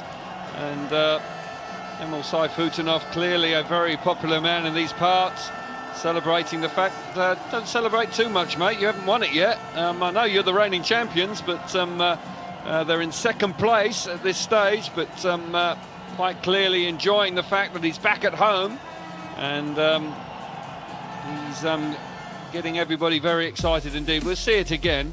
6 rides, 6 wins. Pretty good. And you'd be relatively happy with that. That's a Woofenden performance from last year, isn't it? It's Woofenden-like. He set the standard last year, pretty decent standard, by only dropping 1 point over 2 days. Sayfutinov, so far, unbeaten, rides very nicely, but Артём Лагута can't join him amongst the points because Frick got the better of him early in the race, and the Australians packed the minor placings, and that'll do nicely for them. They've done very well indeed. Sayfutinov out in front, getting all the glory, but actually second and third here for Australia means that they lead the Speedway of Nations after their 6 outings. Yep, so good stuff from Sayfutinov, a fantastic display from him. So, one more race tonight. 21, and the Swedish under-21 rider has to come in here, Filip Hjelmund. He goes in blue here, Hjelmund, because they haven't used their under-21 riders yet, and this is the final race of day 1, and therefore Hjelmund comes in to replace Peter Young in heat number 21. So it's Freddie Lindgren in the red helmet colour, and it is Filip Hjelmund in blue. They've left Maciej Janowski in here, Poland, and Bartosz Marslik is in yellow. The Poles need a big result here, Calv, to just hang on to the coattails of Australia and Russia, because Poland are on 17 points right now, 5 behind Russia, yeah, but a 6 3-all behind Australia. A 3-all will keep them in it, because Yes. obviously with the under-21 he's had to wait until heat 21. No pun intended, but the under-21 rider, that is far from ideal. Janowski back in, he needs to sort himself out. He needs to go away with something to build on for tomorrow. Needs a 5-1 with Smarslik, and who knows, that could turn his fortunes around. He's had a desperate evening. Interesting race here. Yep, here we go. Heat number 21. And can the Poles get there? They have done! Yes. This could be a big result for them. Oh, no! It goes from bad to worse for Janowski. Dear, oh Hjelmund dear. out of control. T-bones Janowski. Janowski's there with his teammate, and he finds himself literally slammed into the track. Well, that's a bad accident. It was a nasty incident. And quite a shocking one for the rider that gets hit, because you're completely unaware of what's going on behind you and it takes you by surprise. But there's no doubt that the young Swedish rider will be excluded for it because he lost control. Again, not ideal, putting him in right at the death. Oh, that's He's got it to his feet, which is good to see. But it's you know, it's one of those situations here where Hjelmund will be excluded as the cause of the stoppage in the blue helmet colour, and Janowski, we need to establish whether Maciej will be anywhere near capable of taking his place in the restart, or whether he's replaced by Drabik as the under-21. Yes, time will tell, but the blue exclusion light on, which was inevitable. But again, you know, you've got under-21 riders standing around all evening and then suddenly thrown into such a big race like that, and the conditions are not easy, and it caught him out. Concern over, I do believe that's concern over the Swedish riders. They're certainly looking at the bike there. Can't quite see the riders now. But Poland, and it's not been an easy evening for Poland. And they had a poor Saturday last year when they were at home in Wrocław. They didn't seem to get going then. They got a lot better on Sunday and very nearly made the final. But yep, it's not been ideal. Maciej Janowski has had a nightmare evening, and Hjälmund is up, and obviously we hope that the boys are okay, and that all this is just a precaution. We are going to see it again here now, Kel. Oh, that means that they're okay. Yes. So here we go, and Janowski makes a smashing start, and he's joined by his teammate, but the youngster in the blue helmet colour here straightens up now and just runs straight in the back of him. Ooh. Goodness me. I think he's lucky. That could have been worse. If you see it, the bike doesn't really hit it. Hits him. I'm not saying this is something you want to do. But you call this lucky? Well, it is, because it could have been worse. That's similar to the Lambert Cook situation. Yeah, very. But I think he's a little bit fortunate there, Janowski. But you can see how the youngsters come out here, and quite clearly, you know, the track's just caught him out here completely. And the bike's lifting there. He's out of control and runs in the back of Janowski. Footrest hits the ground. Oh, that's uncomfortable. But there, where the bike goes over, yes. When I mean lucky, the bike goes over. Point, yeah. You see what I mean? It could have really pushed him into the track, and it just missed his backside. And I keep my fingers crossed that he should be okay. Front wheel really, well, that's the end of that one. Yeah, there's the youngster Hjälmund. But, you know, that's a tough call. Heat 21, you've got to stand there all night, and then you come in at the death against the Polish team. Track's chopped up, you know, you're a bit cold, you're a bit, when I say cold, you're just a bit stiff, you're a bit nervous, you haven't got any rides under your belt at all. Front wheel spindle being fairly,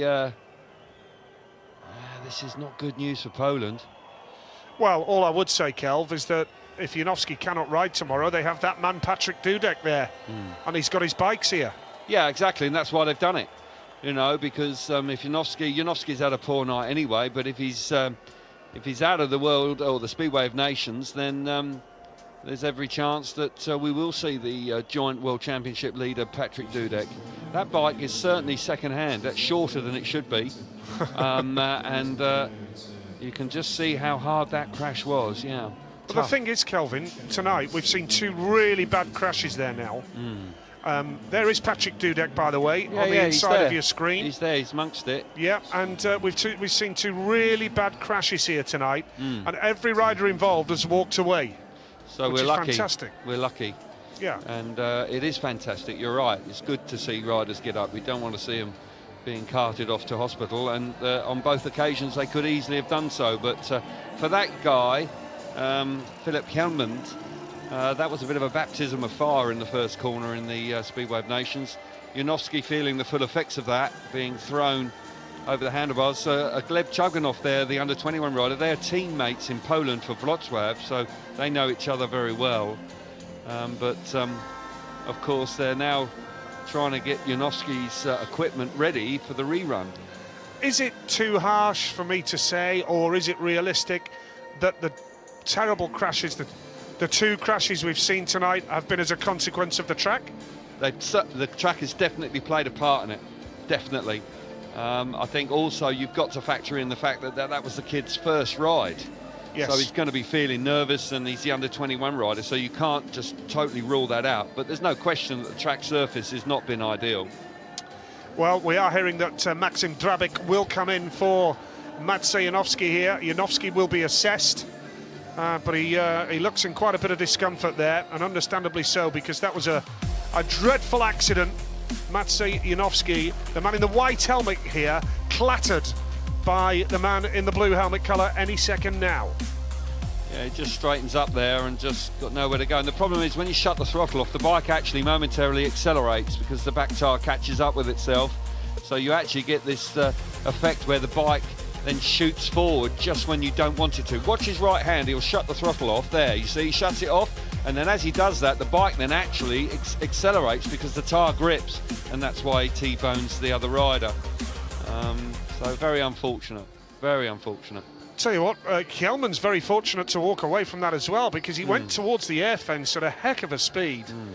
I would suggest the airbag doing its job there. If that was just a wooden panel like the 70s and the 80s, I would suggest he may not be walking away from that, Kelv. No, that fence on the outside of the air fence is pretty unforgiving. And quite often when you hit those, you broke collarbones and wrists and all sorts of things. So the introduction of the air fence has been a massive plus. It's been an exciting night for sometimes the wrong reasons. We have seen some incidents, and the track surface has created some issues for riders. So I'm sure it'll be interesting if they do consider what they do about practice tomorrow morning, because I fancy that maybe they should leave the track and give it every chance to consolidate for tomorrow night's meeting. Yes, it's really a question now of overnight what the attitude is towards that, and also they're going to have to look at the injured riders as well and see, you know, can they come back and ride tomorrow? I wouldn't be surprised at all if we see Dudek tomorrow. I think that would be quite a... For Great Britain? Dudek for Great Britain, I think that would be a great decision. If he can come out on loan. I don't know what sort of loan fee he would be, but I'm sure that the ACU could negotiate with the PZM overnight. Anyway. A guest. Bring him as a guest. Bring him in as a guest. Schmarzlik's up at Tace. He's keen to get on with Heat 21. That's good news. And Drabik will be out with him. Yes, as the reserve replacement, because Janowski is not fit to take his place. Exactly right. And Freddie Lindgren is on his own here. And Lindgren needs to dig in to keep the Swedish team involved, to try and keep them in the chase. Yes. And if they can, that would be great. A 3-all here with Lindgren winning would be a great result for Sweden. But of course, Marek Cieślak, the team manager for Poland, such a successful team manager, will be desperate for a heat advantage. If you have just joined us, nothing decided tonight. This is only day one of a 2-day test match of a world final, where it'll all go down to one race tomorrow night. We have 7 nations. Right now, Australia are going to be the leaders after the opening night. Lindgren's on his own, then it's Drabik and Schmarzlik for Poland in white and yellow. So Australia are on 23, Russia are on 22. The leaders after 42 races tomorrow, 21 tonight, 21 tomorrow. The leaders go straight through to the grand final, and the second and third place nations, they will race off for the right to meet the top place nation over 4 laps, round about 60 seconds, to decide the new world champions. Will it be Russia defending their title? Will it be Australia?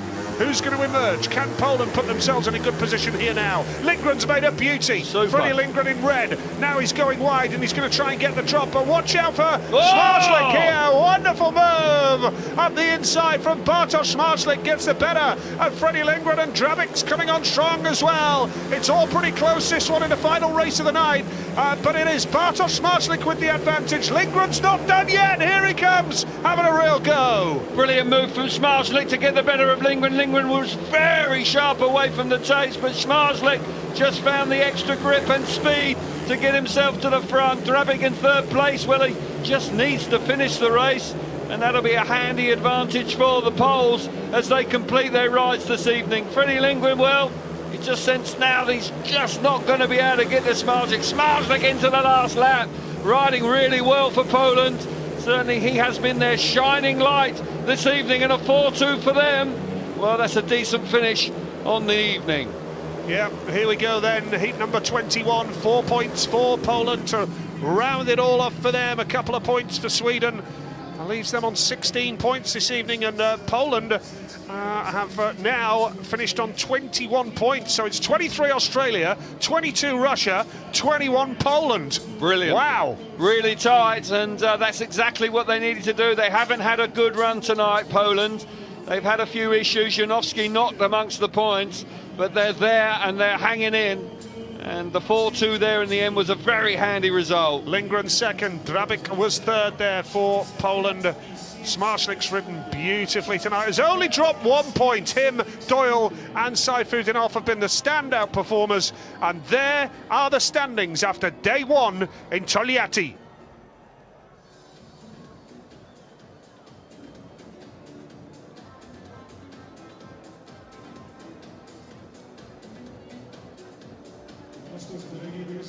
Well, we come to the end of the first day and people just beginning to make their way out of the stadium. But an opportunity just to reflect on Heat 21 again. And we see Freddie Lindgren initially make a very good start here, and I thought he would have the momentum, but he doesn't quite have it because Smarslik just powers up the inside of him. Smarslik is so good at that. You know, normally when Freddie hits the front, he stays there, but Smarslik just gets this bike working brilliantly coming off the first corner and stays in front. Drabic, I thought for a moment Drabic was going to be able to get up the inside, but that inside run doesn't work here. It's almost like it's off camber a little bit, and you just don't get the grip that you need. And Lindgren hangs on for second place, but a very useful 4-2, and Smarslik has ridden very strongly for his nation tonight. And we'll see how it works out. But just 2 points between the top three nations after the first evening. Doesn't get much closer than that. No, that's right. So we have seen our first 21 heats. It's the end of the first leg, if you like. They'll all be back tomorrow for the decider. And it is, of course, the decider will come down to that grand final, but a real tough night of Speedway in Togliatti in only the second year of the Monster Energy FIM Speedway of Nations. And it's been a real tough night, grueling night for many. It has indeed. It's been an attritional night, certainly for Team Great Britain. It's been a tough night for them, and so Team Denmark with Iversen and Janowski in the wars. There's no question that conditions have been a real challenge to the riders tonight. I'm sure they'll work on the track, and if they, you know, it might be better they don't practice tomorrow.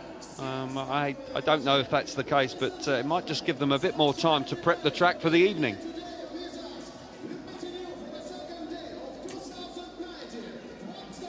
Yes, so time to head back to the hotels, or maybe these people live locally as well. Can head back and settle down for a Saturday night. Return tomorrow for the decider in the Speedway of Nations here. We'll get some reaction now with Kiri Blore, our pitch reporter. Get some reaction now.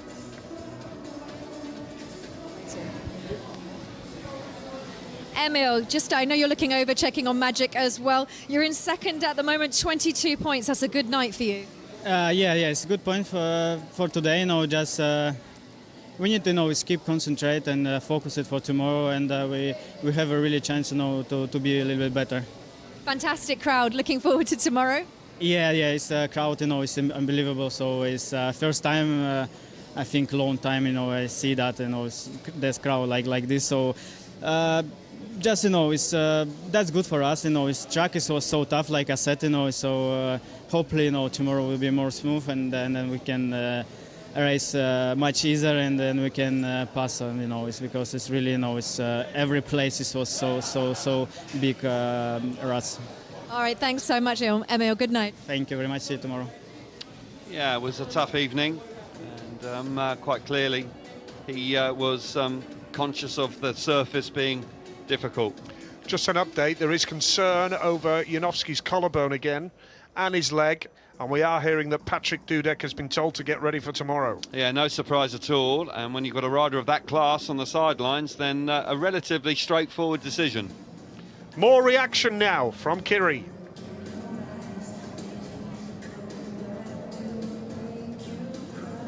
Bartosz, sorry, we're just looking at your points there. So 21 points puts you in third at the moment. I know you're keen to get over to Magic as well, but not a bad night overall for you guys. Yeah, no bad night, but the matchy little bit, not little bit, the big crash today, and we'll see what happened with your body on the tomorrow. But I think so. I hope so. So everything good. Yeah. So very hard meeting again in here, and we'll see what the tomorrow. Today, so history. I am looking for the tomorrow. Perfect. Thanks so much, Bartosz. Thank you. Yeah, they've battled on nicely, actually, and they've done well considering they've had a few ups and downs tonight. Janowski not only having that crash, he actually was not producing on track. So I think it's a relatively straightforward decision for Zizek to bring in Dudek. I think that's probably a no-brainer.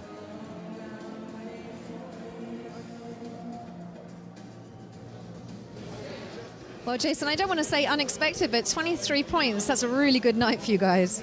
Yeah, we expected some good results, but it's nice to be on top of the table, but it's still a long day tomorrow, and we know what can happen in Speedway, and hopefully we can just carry on what we did today. Max got his bike working in the last heat, so that's good to see, and hopefully we can get some more points. All right, thanks, Jason. Onwards to tomorrow. Cheers, thank you. Well, he's been brilliant tonight, Jason Doyle, so he can be rightly proud.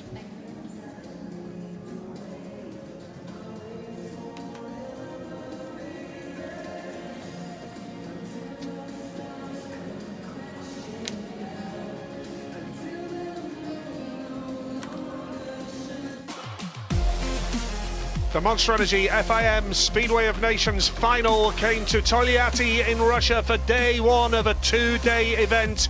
The reigning champions on home territory looking to take an advantage after day one. 21 races, but it was full of drama and tense action, with crashes galore as well. Early on, Poland looking good, looking very smooth, Bartosz Marslik. But Britain hit early on with this incident between Craig Cook and Robert Lambert. Both riders hurt. Lambert rode on with pain in his neck, and Craig Cook rode on with a wrist problem. But the action was fast and furious as the sun set and the Russian boys making home advantage count. Emilь Sayfutdinov, absolutely magnificent throughout the course of the evening, really rode superbly. Australia, though, with Jason Doyle in great form, he was leading their challenge brilliantly. Niels Christian Iversen came off in a real awkward-looking tumble, and that allowed Denmark to use Fredrik Jakobsen for a couple of rides, and he scored well. Doyle continued his fine form. Leon Madsen came to the party for Denmark with a good score to keep them in contention just outside of the top three after day one. Poland, they needed a good finish to get themselves into the top three on 21 points. But Sayfutdinov was the hero for Russia. He saluted the crowd, who were absolutely delighted by the man who won the previous Grand Prix before the World Pairs break. And Sayfutdinov inspired Australia 23, Russia 22, Poland 21.